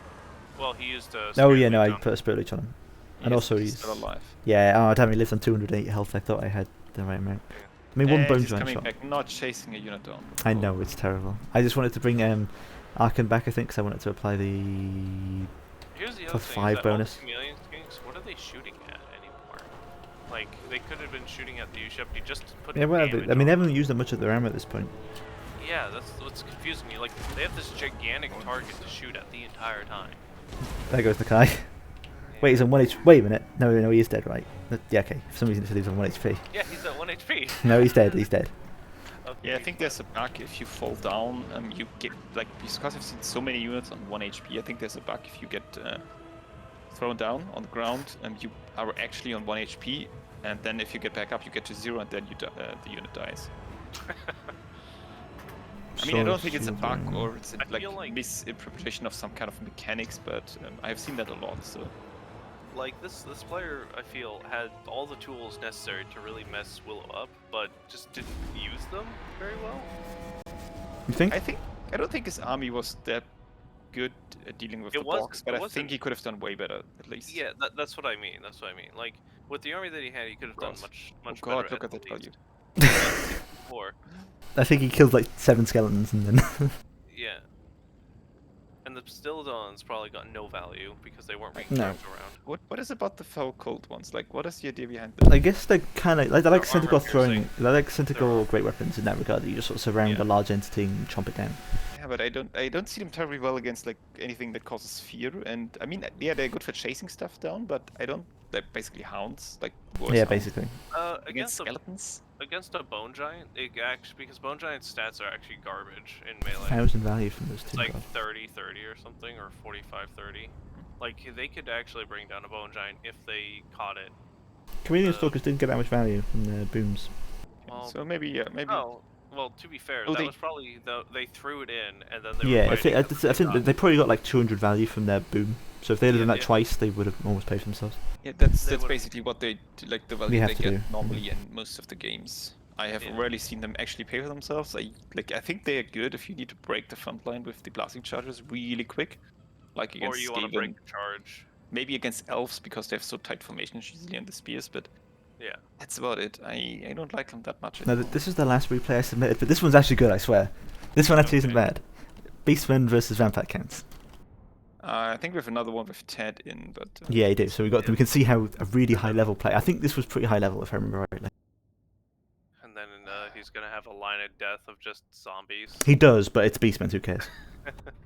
And it's not like Beastmen have that yeah, many wins. yeah. So. Beastmen aren't going to do anything to that anyway. I don't think they have any, literally any. And then good old Vladdy. No. Oh, they have not Pendulum. Vlad. Pendulum. No, that'll be it. Manfred. It's Manfred and the Banshees. True Banshees. Lot 4 Karen race, which actually against Beastmen, not a terrible idea. Nope. Yeah, I don't have a lot of magic damage, so. That's why the 2 Banshees are there as well. In fact, the only thing I think I have Flock of Doom and the Jabberslith. That's all I have in terms of magic damage. Bad call, Bolo. Which, first of all, I've taken box formation because it's against Vampire Counts. You typically take a box formation. What we have here is, in hindsight, I would have changed some things, but this is I'll say after the fact. 3 Gore Herds in the front, one of them's the Black One's Ravagers. Chaos Spawn do quite well against Vampire Counts because they don't run. They don't care, so they just fight on forever, which is the main problem that Beastmen have dealing with Vampire Counts. Everything just runs and then it gets chased down forever. Torux the Brass Bull, again that wild card, he has fire damage and the armor piercing, so he does quite well against some of the Vampire Count stuff. Especially if and he's they have awkward a to deal with. Mortis engine. Speaking of Mortis Engine, we also have the Volberglands Broodmother. The ROR fat Yeah, thing. ROR Jabberslith. Vorbergland Broodmother. Which has the Sunder armor, which obviously helps out with the Gore Herd and the Chaos Spawn. And the magic damage as well, which is really needed in this matchup. So, which makes it a pretty key tool. I mean, basically a must bring in this matchup. For magic, I have a Brave Shaman of Beasts with Manticore Summon and Flock of Doom. In the backline, Bestigors, Destroyers of Drakenwald, and some in the middle, got some Ungart Raiders just to protect. Now, as we've heard from in the past, these Bestigors on the charge can actually beat Blood Knights, I think. Or they beat Questing Knights at least. I do wonder if they beat Blood Knights. They probably would. Either way, they're better than Spearmen in the back line, but just because of that counter charge that you can get off. However, there is no Blood Knights in this matchup. Clearly he's heard about the Heavy Cav nerf, or ruination. Yeah. We have Manfred up in the sky with 3 spells, Gaze in the Gash, Raise Dead, and of course Invocation of Nehek, as well as his magic upgrades. The Dire Pack, RR Direwolves, as well as the Chillgeists, RR Hexwraiths. Over here, the main army consists of Skeleton Spearmen, Zombies, Cairn Race, and 2 Banshees.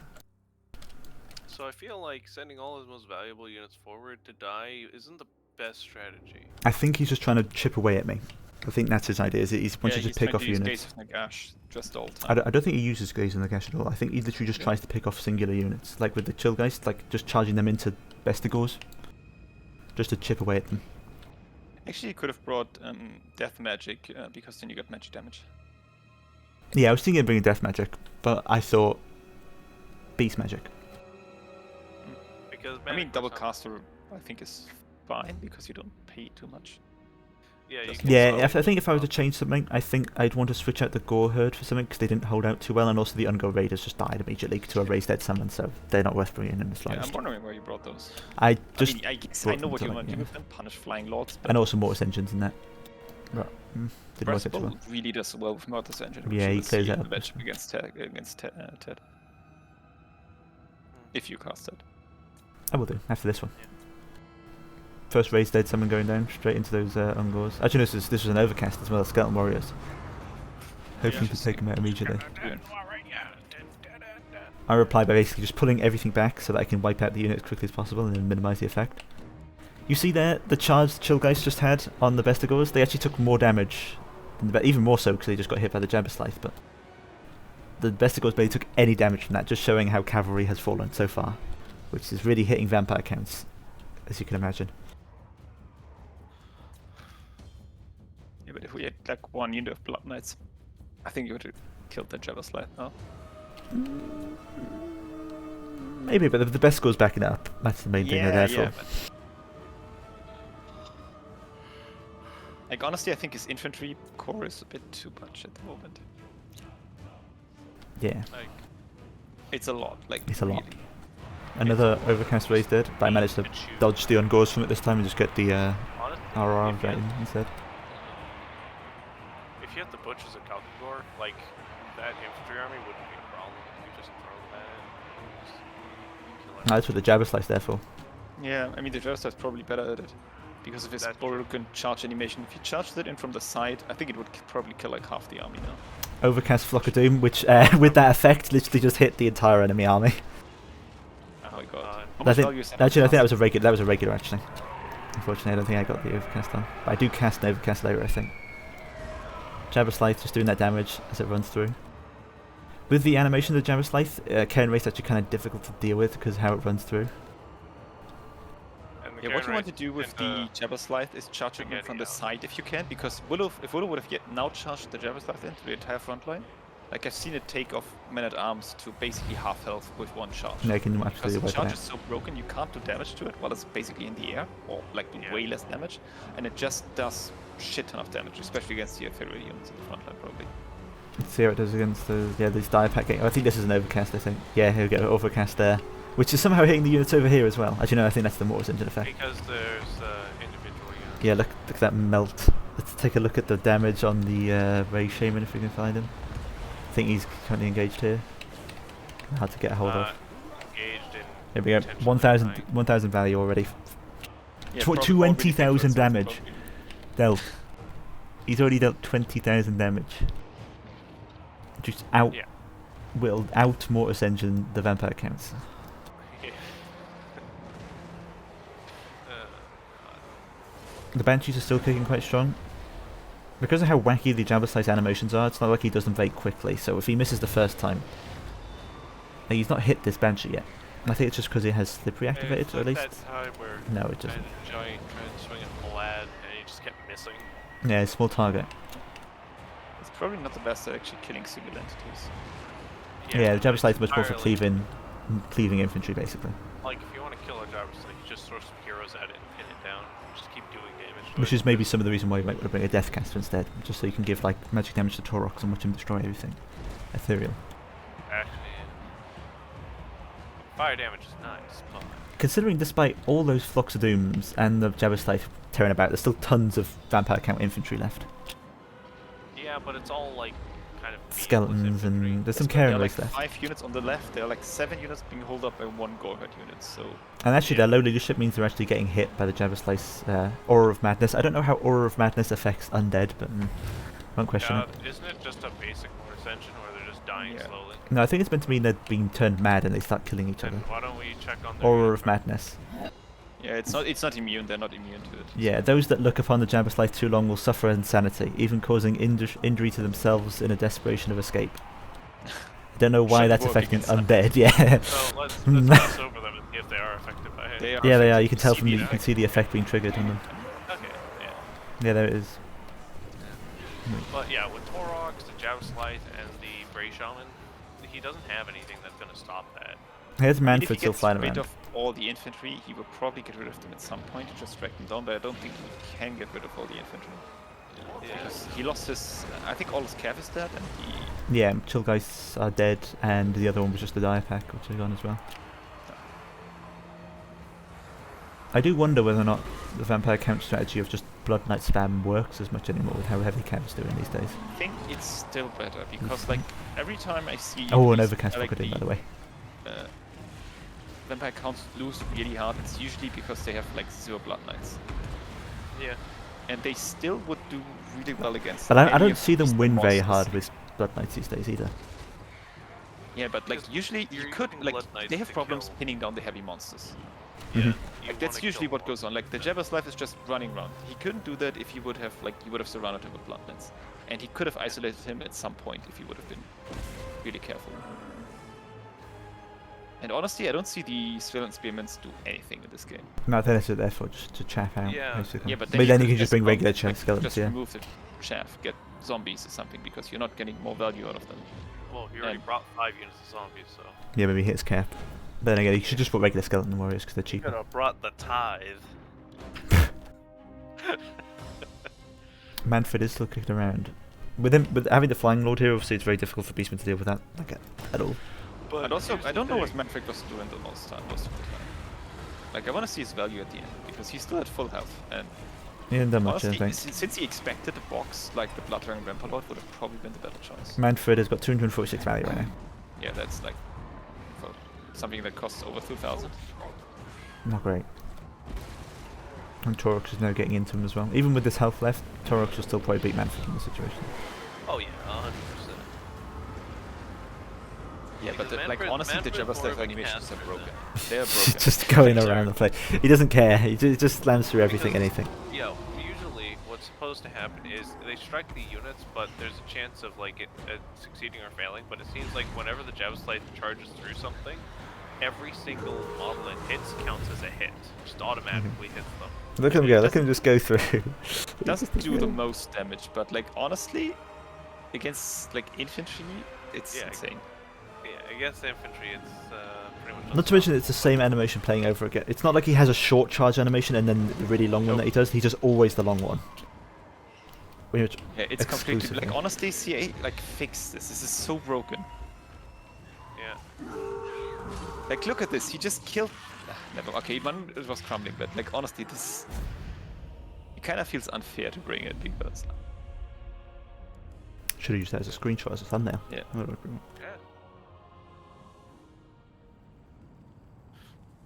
Lots of kills. Look at all the kills on this just because of all the chaff he brought.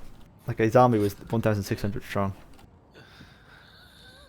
The Banshees did okay, all things considered. They didn't get the value back, but Yeah, if the game would have gone longer, they easily have got the value back.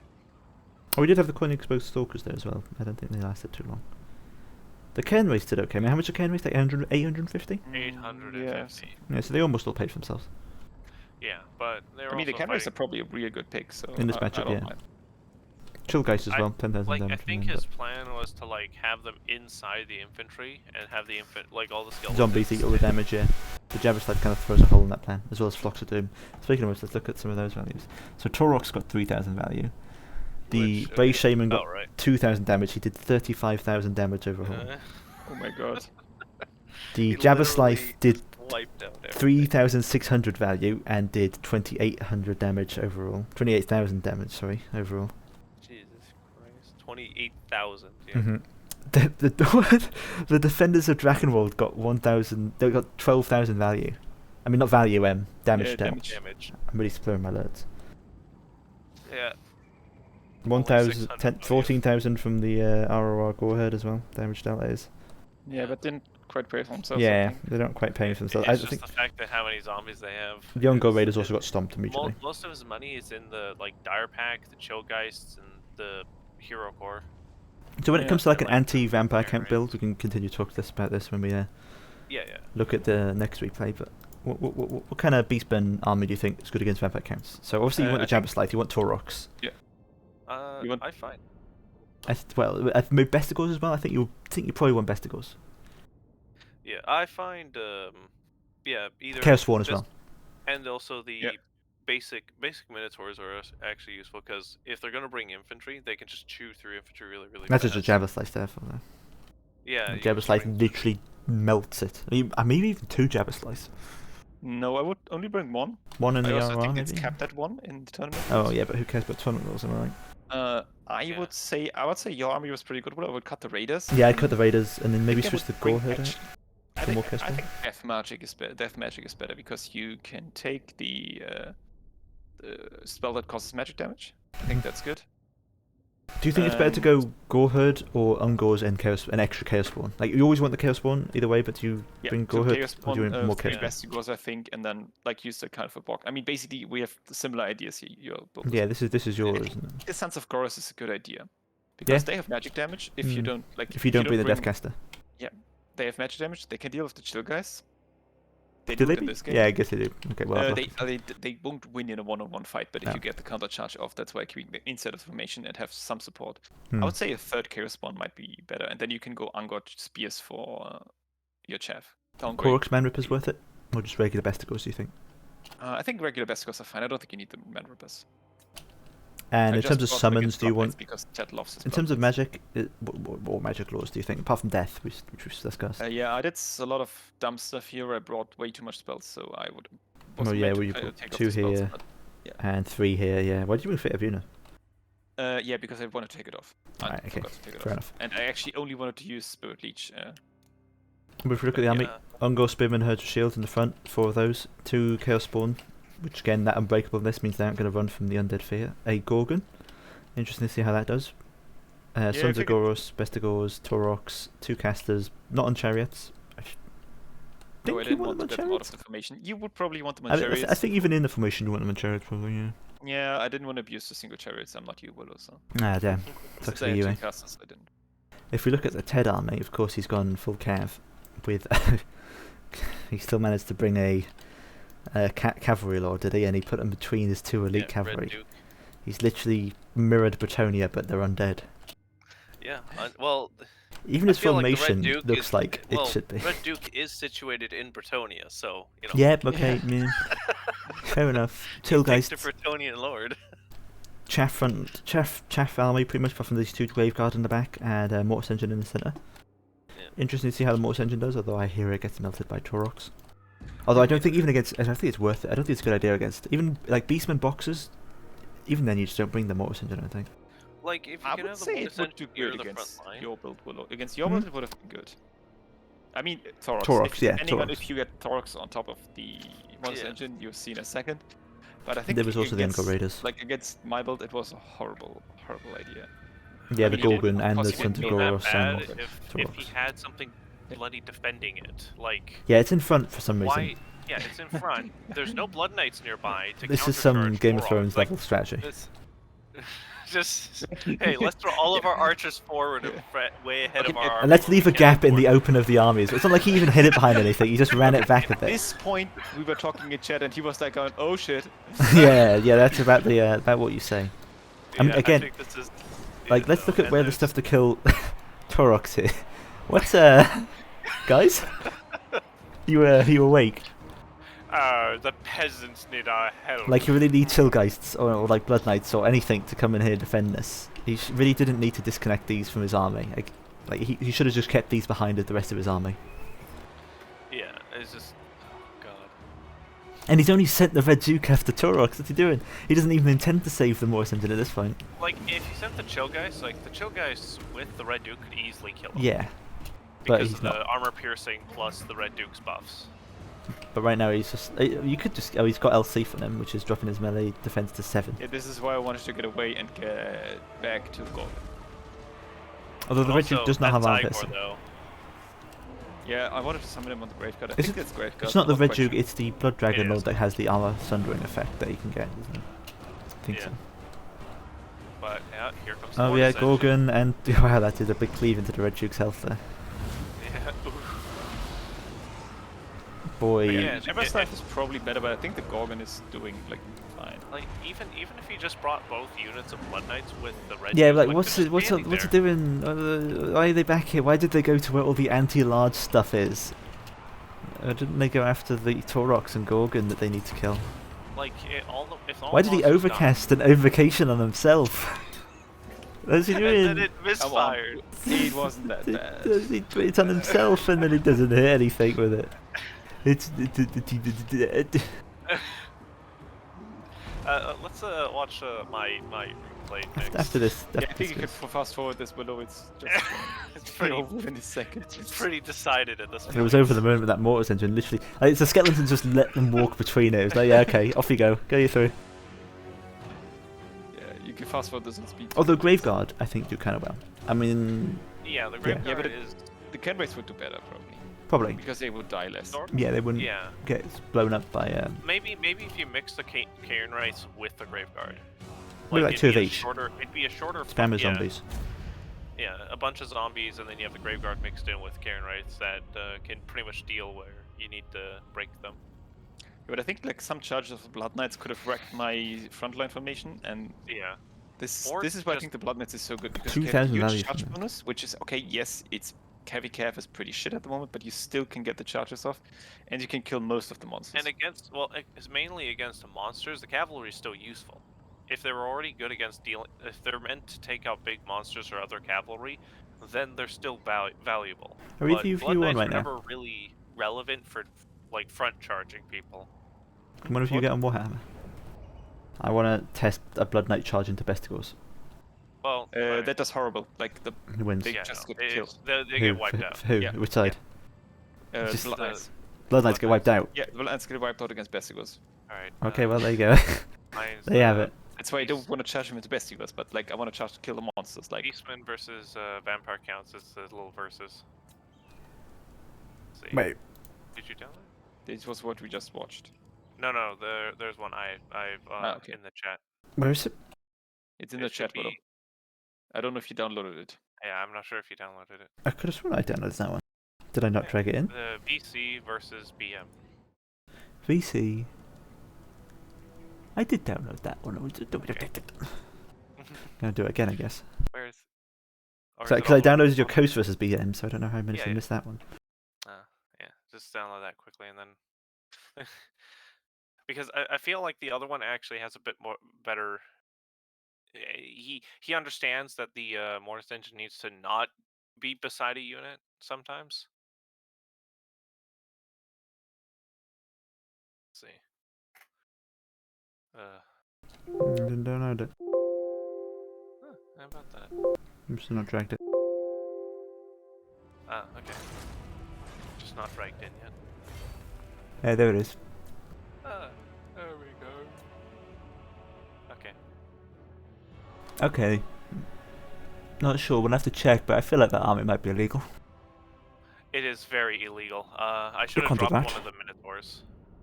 And one of the Bestigor herds. Is that illegal? No, it's not. Is that illegal?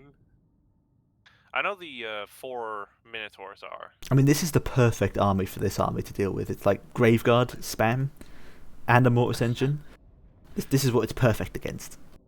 Yeah. It's like the ideal army you could have brought in this situation. I don't think there's anything you lose to here.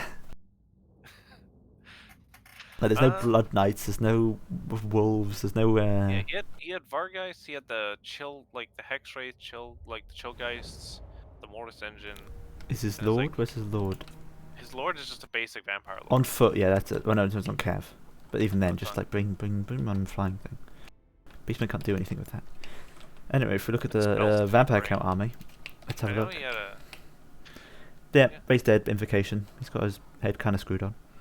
White King with Scout's Grace, which probably isn't worth it in this matchup, I don't think. I think his idea was I was going to bring Ungor. Yeah, I mean, I'm just thinking if it's Warhammer. worth bringing in the matchup. Definitely not in this against this army, but I mean, I don't know. I don't think it's worth it. Yeah, it's not in general. Be better with because most- Banshees. You'd be better with the 2 Banshees. Yeah. The rest of the army, then, we have... Frontline How many? zombies. Yeah, okay. It's a weird mix of Graveguard here. So yeah, frontliner zombies, great with weapons, great Graveguard, Sternsman. He just has a great weapon unit standing out for some reason. The Yeah. Claw of Nagash, which as an aura effect, I think it gets magic resistance and a slow Yep. aura. Which, you know, slow aura might be pretty good against Beastmen, especially a certain Jabber Slice. I don't know if that Especially affects its charge speed. Maybe that has an Yeah. effect. Because charge speed is based off of your speed. So maybe that's one way of nerf. I wouldn't. But then, well, anyway. Move the zombies forward. Vargulfs, range. Chillgeists. Looking at the Beastman army, you want to go ahead and explain yourself? Yes. Well, I decided to bring Minotaurs, lots and lots of Minotaurs, lots of Beastie Boys, with Doombull because we haven't showed that yet, and also a Bray Shaman on foot because I was poor and couldn't buy. Yeah, that is some really cheap Chariot spells. for Christmas. And Devolve and a Brave Scream, Yep, and 4 units of Bestigor herds. one of which 'cause is I was- Korok's Man Rippers. Yes. Also, we also have Uh, Butchers of Kalkar. Oh yeah. Also, I brought the Butchers of Kalkakor, whatever it's called. Kalk and Gold. Yeah, which they perform. They perform. admirably. I find it weird that the Doombull gets an item that gives him fire damage. It's like he's literally just trying to be a knockoff Taurox. Yeah. Why? I'm Okay, giving you guys. something else. Heading off. Have fun. Alright, see you, Lucas. All right. See you around. All right, we'll see how. I'll see how this progresses then. I mean, of yeah, course, you're going to cleave through zombies, but that will just tire you out. It's got to wonder if it's worth even attacking Well, the zombies. Well, it's just gonna charge through the zombies. Oh yeah, into they don't. the Not, next they have unit. much mass. Yeah. Should be interesting. There they go. And of course, the Mortis Engine effect is not going to do like anything to Minotaurs. Well, it still does damage all the time. It's yeah, but I think it's based on models with like 2. Which Oh, when a yeah. Minotaur has like what? How much health each? Do the math. Oh yeah, he drops amount. all his Vargeists on the caster, which, to be fair, is, Not great when it's surrounded by Bestigors, though. yeah. And I think they die real fast, and I send the Vestigors in to try and just turn things up. But you see the Minotaurs actually take a lot of damage from these guys over time. Yeah, it's because they have the melee attack, melee defense even, isn't it? Like, regular Minotaurs have like 32. Technically, the shielded variant would just be better in this scenario. Because they're effectively stuck in a meat grinder fight. Yeah, even though you don't need the actual shields themselves, it's the melee defense that really makes a difference. And melee defense. Yeah. Yeah. Where the anti-infantry bonus is kind of redundant since you're already going to hit. Yeah, you're already going to cleave through them. They only have 35 armor, these Minotaurs, which is perfect for these non-armor piercing Graveguard. Even though they're anti-infantry, their stats are just enough to do the damage. Good Brave Scream there. They did some good damage. There was like perfect clump. Yeah. Although that did hit your Vestigor head a bit. But they're all armored. They're all like 90 armor. I think Brave Scream's armor piercing. I think it's the Vile Tide that isn't armor piercing. Okay. For some reason, even though that's the more expensive spell, I think it's just because it has a bigger explosion. I think it's because it has a bigger explosion. Yeah. So yeah, Doombull doing pretty good here against the Claw and the Gash. That's really what you want to do when you're dealing with these Mortis engines as a Beastman, is you just want to get your big... Preferably you have Taurox or a Doombull, and you just send him after the Claw and the Gash to deal with him. Hell, even the Doombull has a fire sword, so he can just have fire damage when he's Did attacking. you just pop the Volve on the Claw of the Gash? Yeah, I know. It's a bold strategy. On I suppose that does drop its speed, so it makes it like so it can't get away. It makes it can't secret get away. secret big brain play. Yeah. We'll just say that's what it was. Yeah, that was. It is all part of the plan. Oh, I win. But as you can see, the butchers of Kelkagor are. Yeah, they're going strong because of course their regeneration with the not necessarily best melee attack of the undead means that they can just keep fighting forever. And they also have what, like 56 melee defense. It's insane. They're just never dying. They pretty much sit there fighting all the Graveguard the entire match, just killing everything.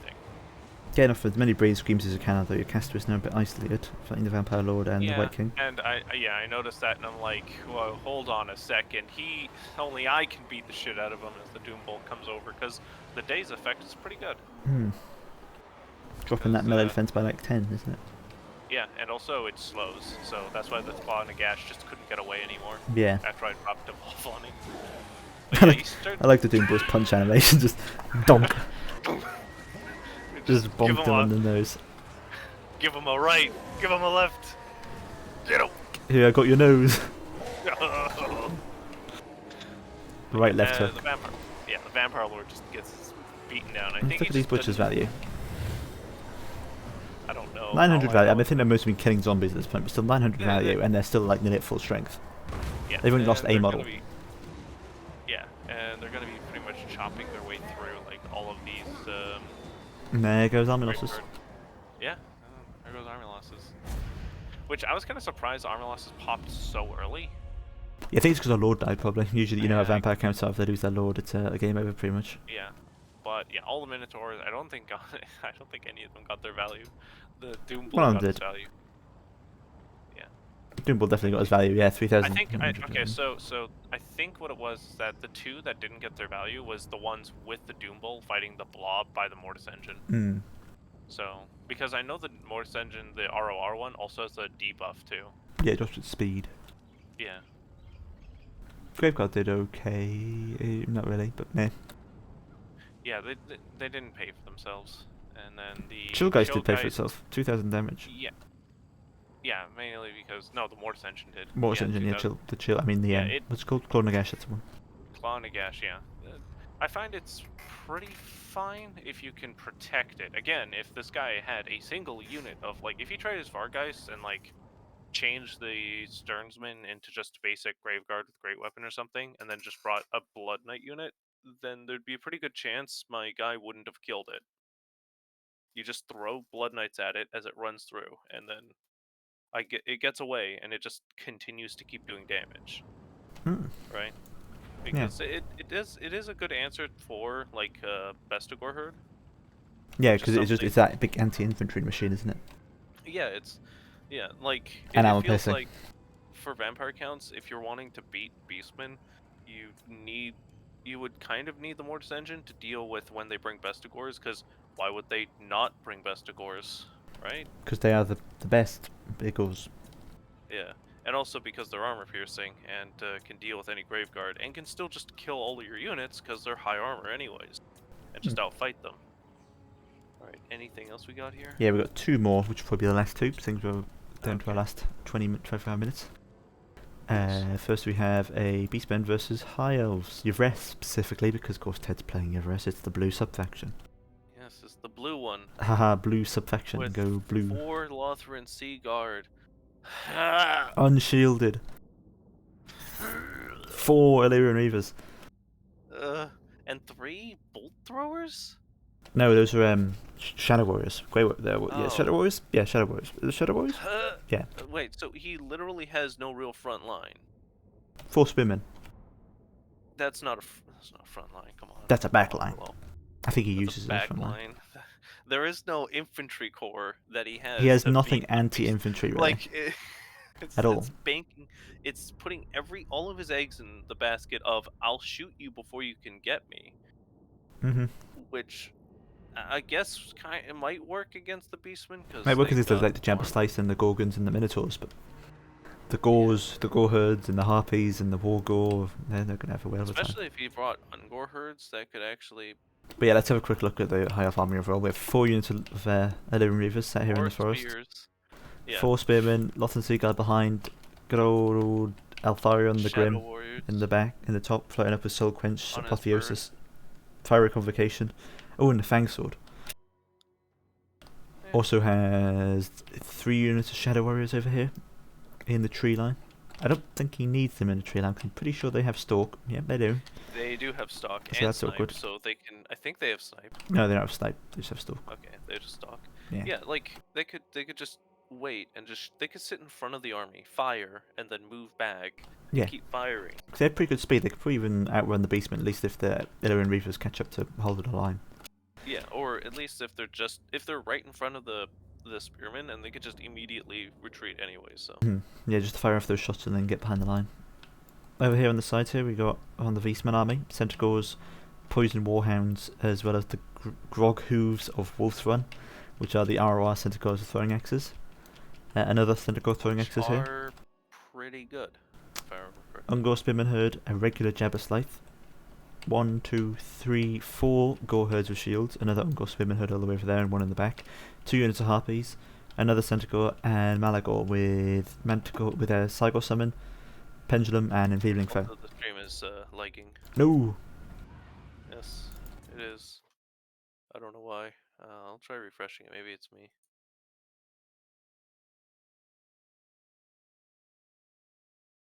Nope, Yeah. it's Is it still still a lagging? PowerPoint presentation. I'll just put it in slow motion It's while we very wait for that slow, to catch up. so. I just put it on slow motion. So we'll talk about because for Ted's strategy, it's pretty much to shoot everything dead before it can ever reach him. But the problem is he hasn't concentrated his firepower. No, he has his Shadow Warriors over here, which are pretty concentrated, but then the rest of his Lothran Seagull all the way over here. Yeah, so all of those units should be together. And he's got When- 4 units of Lyrian Reavers as well, which I think I just did to run off stuff pretty much, because Yeah, if you look at it's their pretty much- stats, Lyrian Reavers, They're actually mean not- 32, 36. I think that's mainly because they're martial prowess right now. That's martial prowess. That's Once they been get activated. charged by a single centaur unit, Mhm. they'll lose that and immediately. Because they only have 4,000 health. Yeah, the problem with Illyrian Reavers is that they're very flimsy and very easy to kill. But yeah, the plan here, from my point of view, is that Ted is relying on shooting everything, and then it dies, and then haha, I win.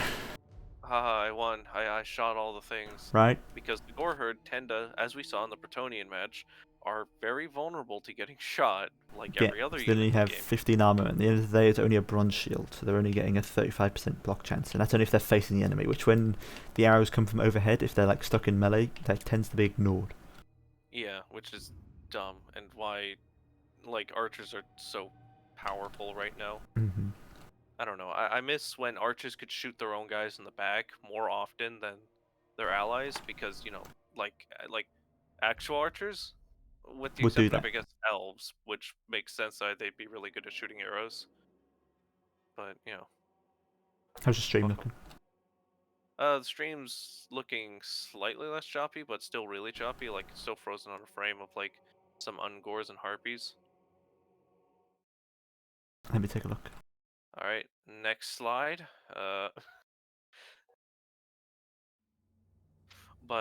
Give an aerial view. And I guess with oh, this is Lycus playing, right? Yeah, Lycus and Ted. Yeah. So the Jabba Scythe, once it gets into those spears, it's just gonna delete everything. The only thing Ted could really do is like focus stuff down as it comes along, and then focus the shit out of that Jabba Scythe the second once it gets into range. Because it's got like what? How much armor? Like 80? Jabba Scythe, 70 or 60, I think. That's killable.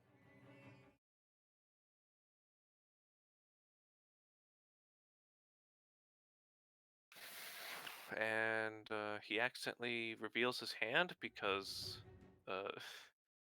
Lycus didn't know he had archers in the trees over there. Yeah, they just started firing off to these Centaur throwing axes. Yep. Because it would have been pretty big if he was able to actually get a flank on the Jabba Scythe as it was trying to charge. Yeah, and fire like as if it was really close, and then he can just shred it down with missiles. Just gonna play it out for now because I mean on the recording it'll be fine. So. Yeah, the recording will be fine, but. Right now, but I'll just sort of give a good description of what's going on. So, Illyrian Reavers are just engaging with all of the mobile core of the Beastmen. Don't know quite who wins that, because that is 4 units of Illyrian Reavers. The Centaur should win out, especially if they've got throwing axes. This one's getting pretty stomped. The Poison Hound's already dead. I think they got terrified out by Tharian as well, though. Oh. Cygor Summon goes right in the middle of the Illyrian Reavers. Yeah, that Cygor Summon should win that battle then. Oh, I remember this. I remember watching this actually. Got a fiery convocation coming down here. This is quite a beautiful one because it demolishes these Centaurs, but then it goes right directly through that spearman unit. Oh, it deletes it exactly.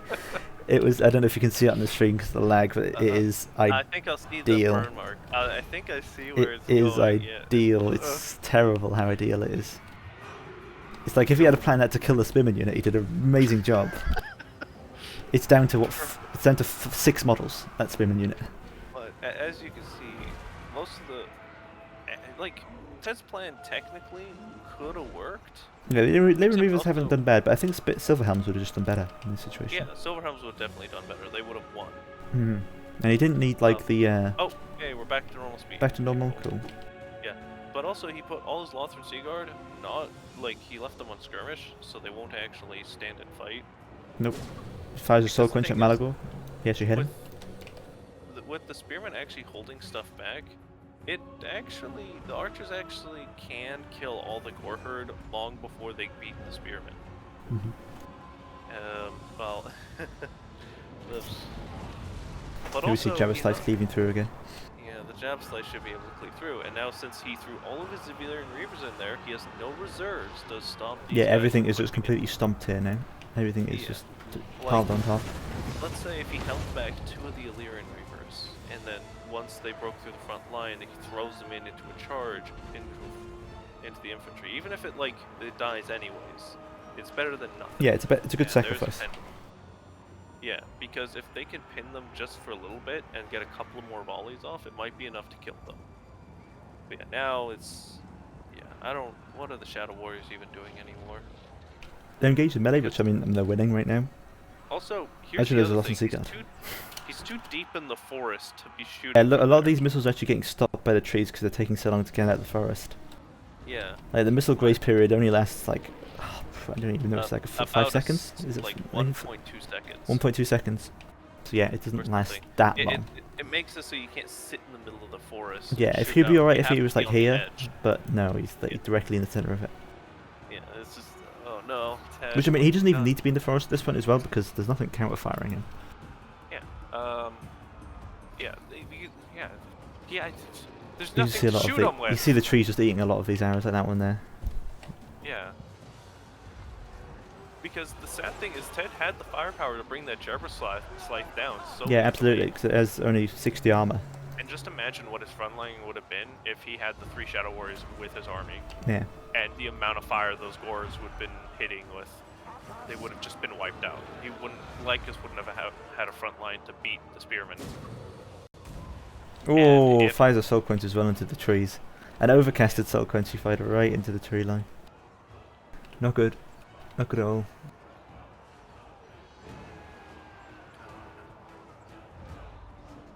And Atharion the Grim is not doing as much as he should be, because he's a pretty okay combatant. Yeah, he's meant to be like a hybrid, like Malekith-esque lord. Yeah, he's a terror lord. Like, he could just break the front line. Yeah, because he's the only Terror Causer he has. He also needs to be getting after that Jabberslite, since he's really the only one left that can kill it at this point. But instead he's chasing Malagor, something he can never catch. He only has 90 speed. Malagor has 121. Like, either he should be fighting the Jabberslith or terror routing all of Infantry. these. Like, all of these gores. Look at how little health these gores are fighting They the get spears. terror out immediately, yeah.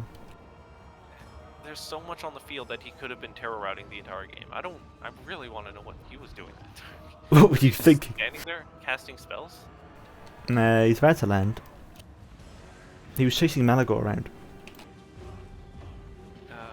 Just... No, he's not landed yet. Oh, he's firing another Soul Quench. Another overcasted Soul Quench, and it missed.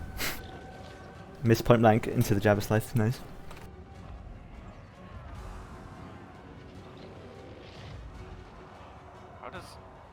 How does that... Oh, because of the charge animation. It tried to hit the target when it was in the air, but it didn't count it as its model up there. Oh, good.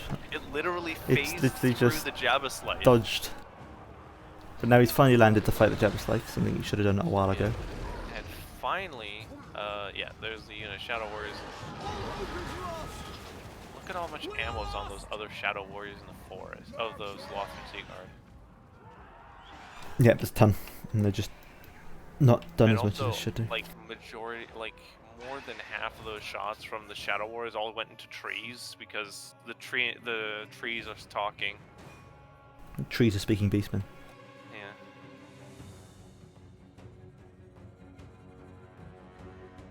Like, look at that. It's like one broken unit, another broken unit. Yeah, and that's it. That's all she wrote. Yeah, that's Atharion the Grim doesn't really have a chance here. He's just gonna die. Jabberslith's got 2,200 value. You don't see the Jabberslith not do well very much, do you? Yeah, you could just kind of yeet it into whatever formation. Like, honestly, Ted had the army capable. Like, it was Taking like it down really quickly. Should have taken it down as quickly as Yeah. possible. He also could have wiped out the front line before it ever reached him, because it's like 7 units of archers, and even if they break to the front line, the Lothran Seaguard can hold their own, and then the Shadow Warriors can just finish them off. Like, these... Yeah, I think the Illyrian Reavers are the only... Yeah, Eltharion Reavers and Eltharion, which, bearing in mind that Eltharion could have done a lot more, are the only things that paid for themselves. Yeah, it's kind of sad to look at this, how poorly this army did. Right then, well, down to the last replay of the day, another Lycus versus Ted one, they did quite a few. Yes. Lizardmen versus Greenskins. Oh boy, the... Ted playing Greenskins. Oh no. Of course, he had to fit the sub-faction with the cool colour scheme. Yeah. He's playing good old Azag. 4 boys, 2 black orcs, 3 biggins. 4 boy biggins. Then 2 wolf riders. This isn't even at a bad army against Lizardmen. This is a pretty decent army against Lizardmen. Yeah. I'm surprised Ted came up with it. Maybe Ted actually could at the game. To be fair, I actually tend to also... There's one... Oh yeah, no, Azag is a caster. But usually I like bringing the Orc Shaman, because having that cat type of caster is really good. Because of Kabooms. Yeah, Kaboom's nice, but now with Oxyol, and you see him a lot, and solo engines, he tends to get sniped quite a bit. Yeah. Anyway, let's take a look. So yeah, we just went over the Greenskin army there briefly. Something I usually bring. Azag is on his flying on, thing. He's on foot. The Black Oak Big Boss. Yeah, the Big Boss is on... Wait, he's on foot, not on a boar? Nope, he's on No. foot. So he doesn't have the Usually I AP. Yeah, I usually bring on a boar and put them with the boar boys so they don't break. He does because have they his brass blade and his course community psychology, which will help the boys. So, yeah. Some nice black and yellow Black Orcs here, look at them. They're cool. Right? Yep. Azag up in the air. I wonder if Azag has both his items as well. So a lot of AoE buffs going down with Azag's Ard Armor and Slagger Slashes. Means if he groups up his entire army and gives it all buffs, it can pay off quite a bit, but that does risk the wrath of banishments of Mazdamundi. So yeah, the 3 Ball Boy Cav as well will do really well against Lizardmen because armor piercing anti-large, that's what you want. They also have really good health, all things considered, for cavalry. 5,700 A lot of health. is a ton of health for cavalry. They can take a beating. For the in a Lizardmen fight. army, 2 Chameleon Skinks, 3 Skink Javelins, a Solar Engine Bastillodon, Mazdamundi on Zolak, with Harmonic Convergence, Apotheosis, Shield the Old Ones, and of course his Baron Banishment. Also The Net of stream is, Amator. lagging a little bit, but it's not too bad. Like Let's check it's kill a summon. bit, it's a bit of a slideshow, but we're still seeing what you're seeing. Hopefully that'll help it out a little bit. Just close some things. Yeah, I'm Cohort. just letting you know, so you don't try and like do any cool. Any cool maneuvers? Yeah. Try spinning, that's a good trick. Cohort of Sotek. Always a good choice, honestly. Cohort of Sotek are one of those like RRRs you just see so much because they're good in nearly every matchup because it's like an unkillable unit, literally.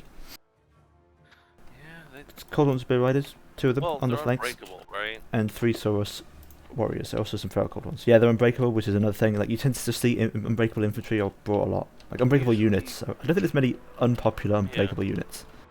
I All know the unbreakable ones that, are really what popular, apart from like Lizardmen Flagellants. tend to do against greenskins, they bring like just 4 or 5 units of javelins, just to simply wipe out any infantry you have. Hmm. And then since the Or trolls skink- as well. Yeah, or trolls.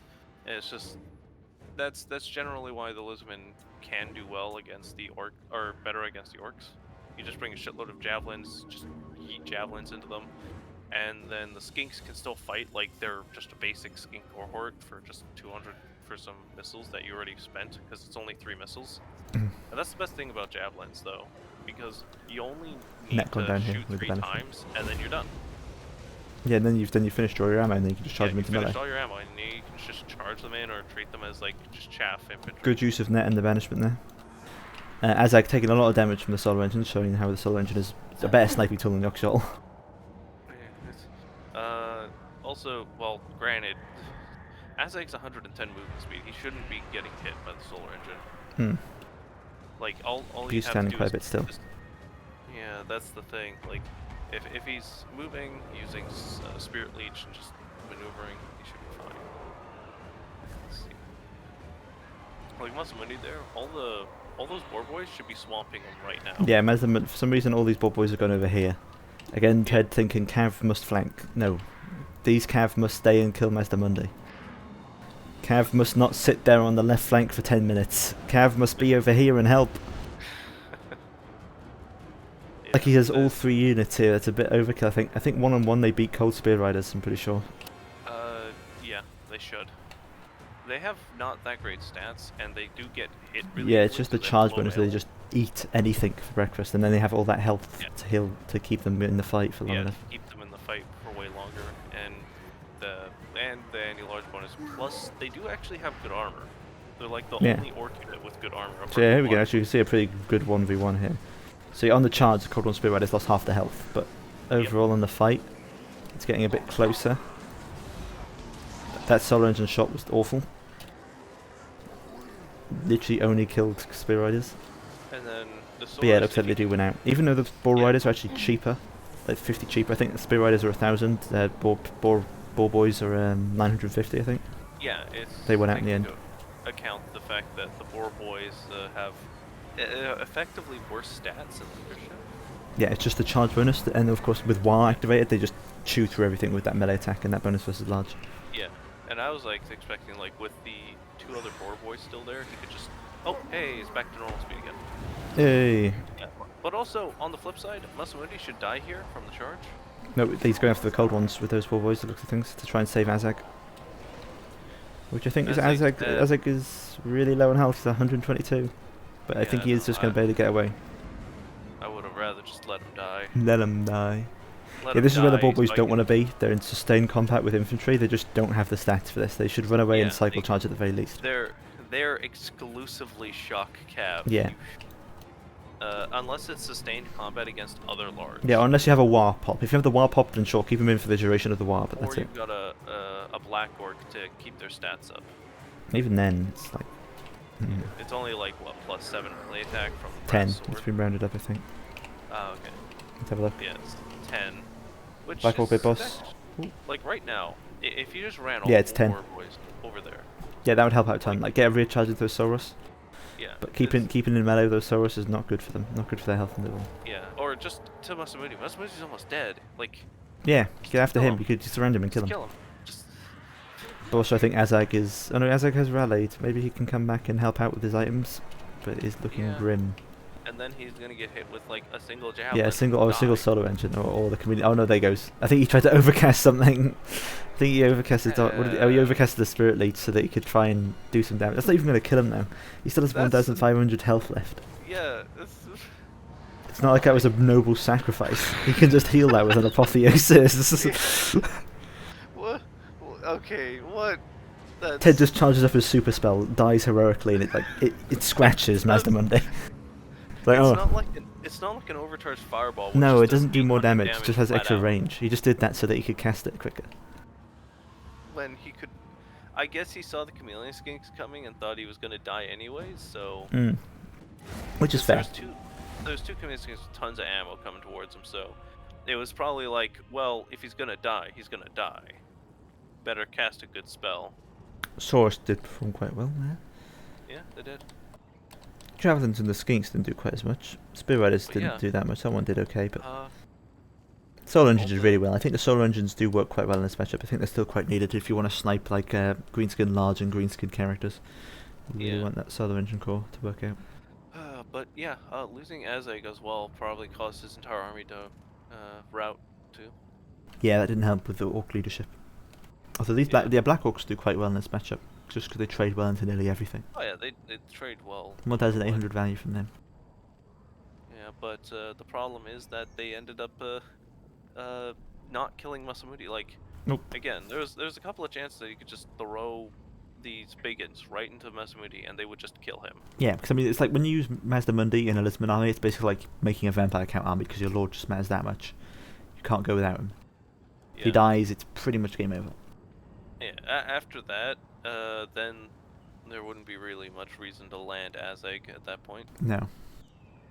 Also, sometimes I just like bringing Azag on foot because his wyvern makes him way too vulnerable. Yeah, he's a big old target. To any ranged. Like on foot, he's actually a pretty solid combatant. Yeah, although you do eliminate the chance of dodging solar engines then. Yeah, but also they'll miss. They're pretty accurate. I don't think accurate enough to hit like. They also have their explosion as well. Oh yeah, we're gonna check something, Skarsnik. Oh yeah, what were you checking? We're checking if he's actually counts as large. Large, if I remember correctly. Quick bonus fact at the end of the thing. Yes. Because I think even basic squigs that count as infantry models, like Squig Herd. Yeah. I mean, then again, Gobbler's huge, but. Yeah, Gobbler's. He's a big boy. Yeah, no, he's an infantry. He's a small unit-sized entity. Really? Yeah, our halberd infantry. I always looked at whenever I looked at him. He looked big. With Gobbler. Yeah, he looks pretty big. Actually, that does apply to some technically. I think Grimgor is actually bigger than him, but he still counts as infantry. No, like double click him because he's. Oh, he doesn't have the. Okay. Huh. Small entity size. At some point he must have been large or something. Meanwhile, Henry Lamassif, who's like 6 foot, is just counted as large. Yeah. He's just a 6 foot man. For some reason, he counts as large, but Gobbler and Scarstick don't. Yeah. It's a weird system. Anyway, that is the end of the streaming video. Thank you all for watching. Not sure we're doing. Well, we're going to cover the rest of the magic next week. The rest of the magic laws that we hadn't done. And then other replays that people sent in. Other stuff after that. Thank you all for watching, and goodbye.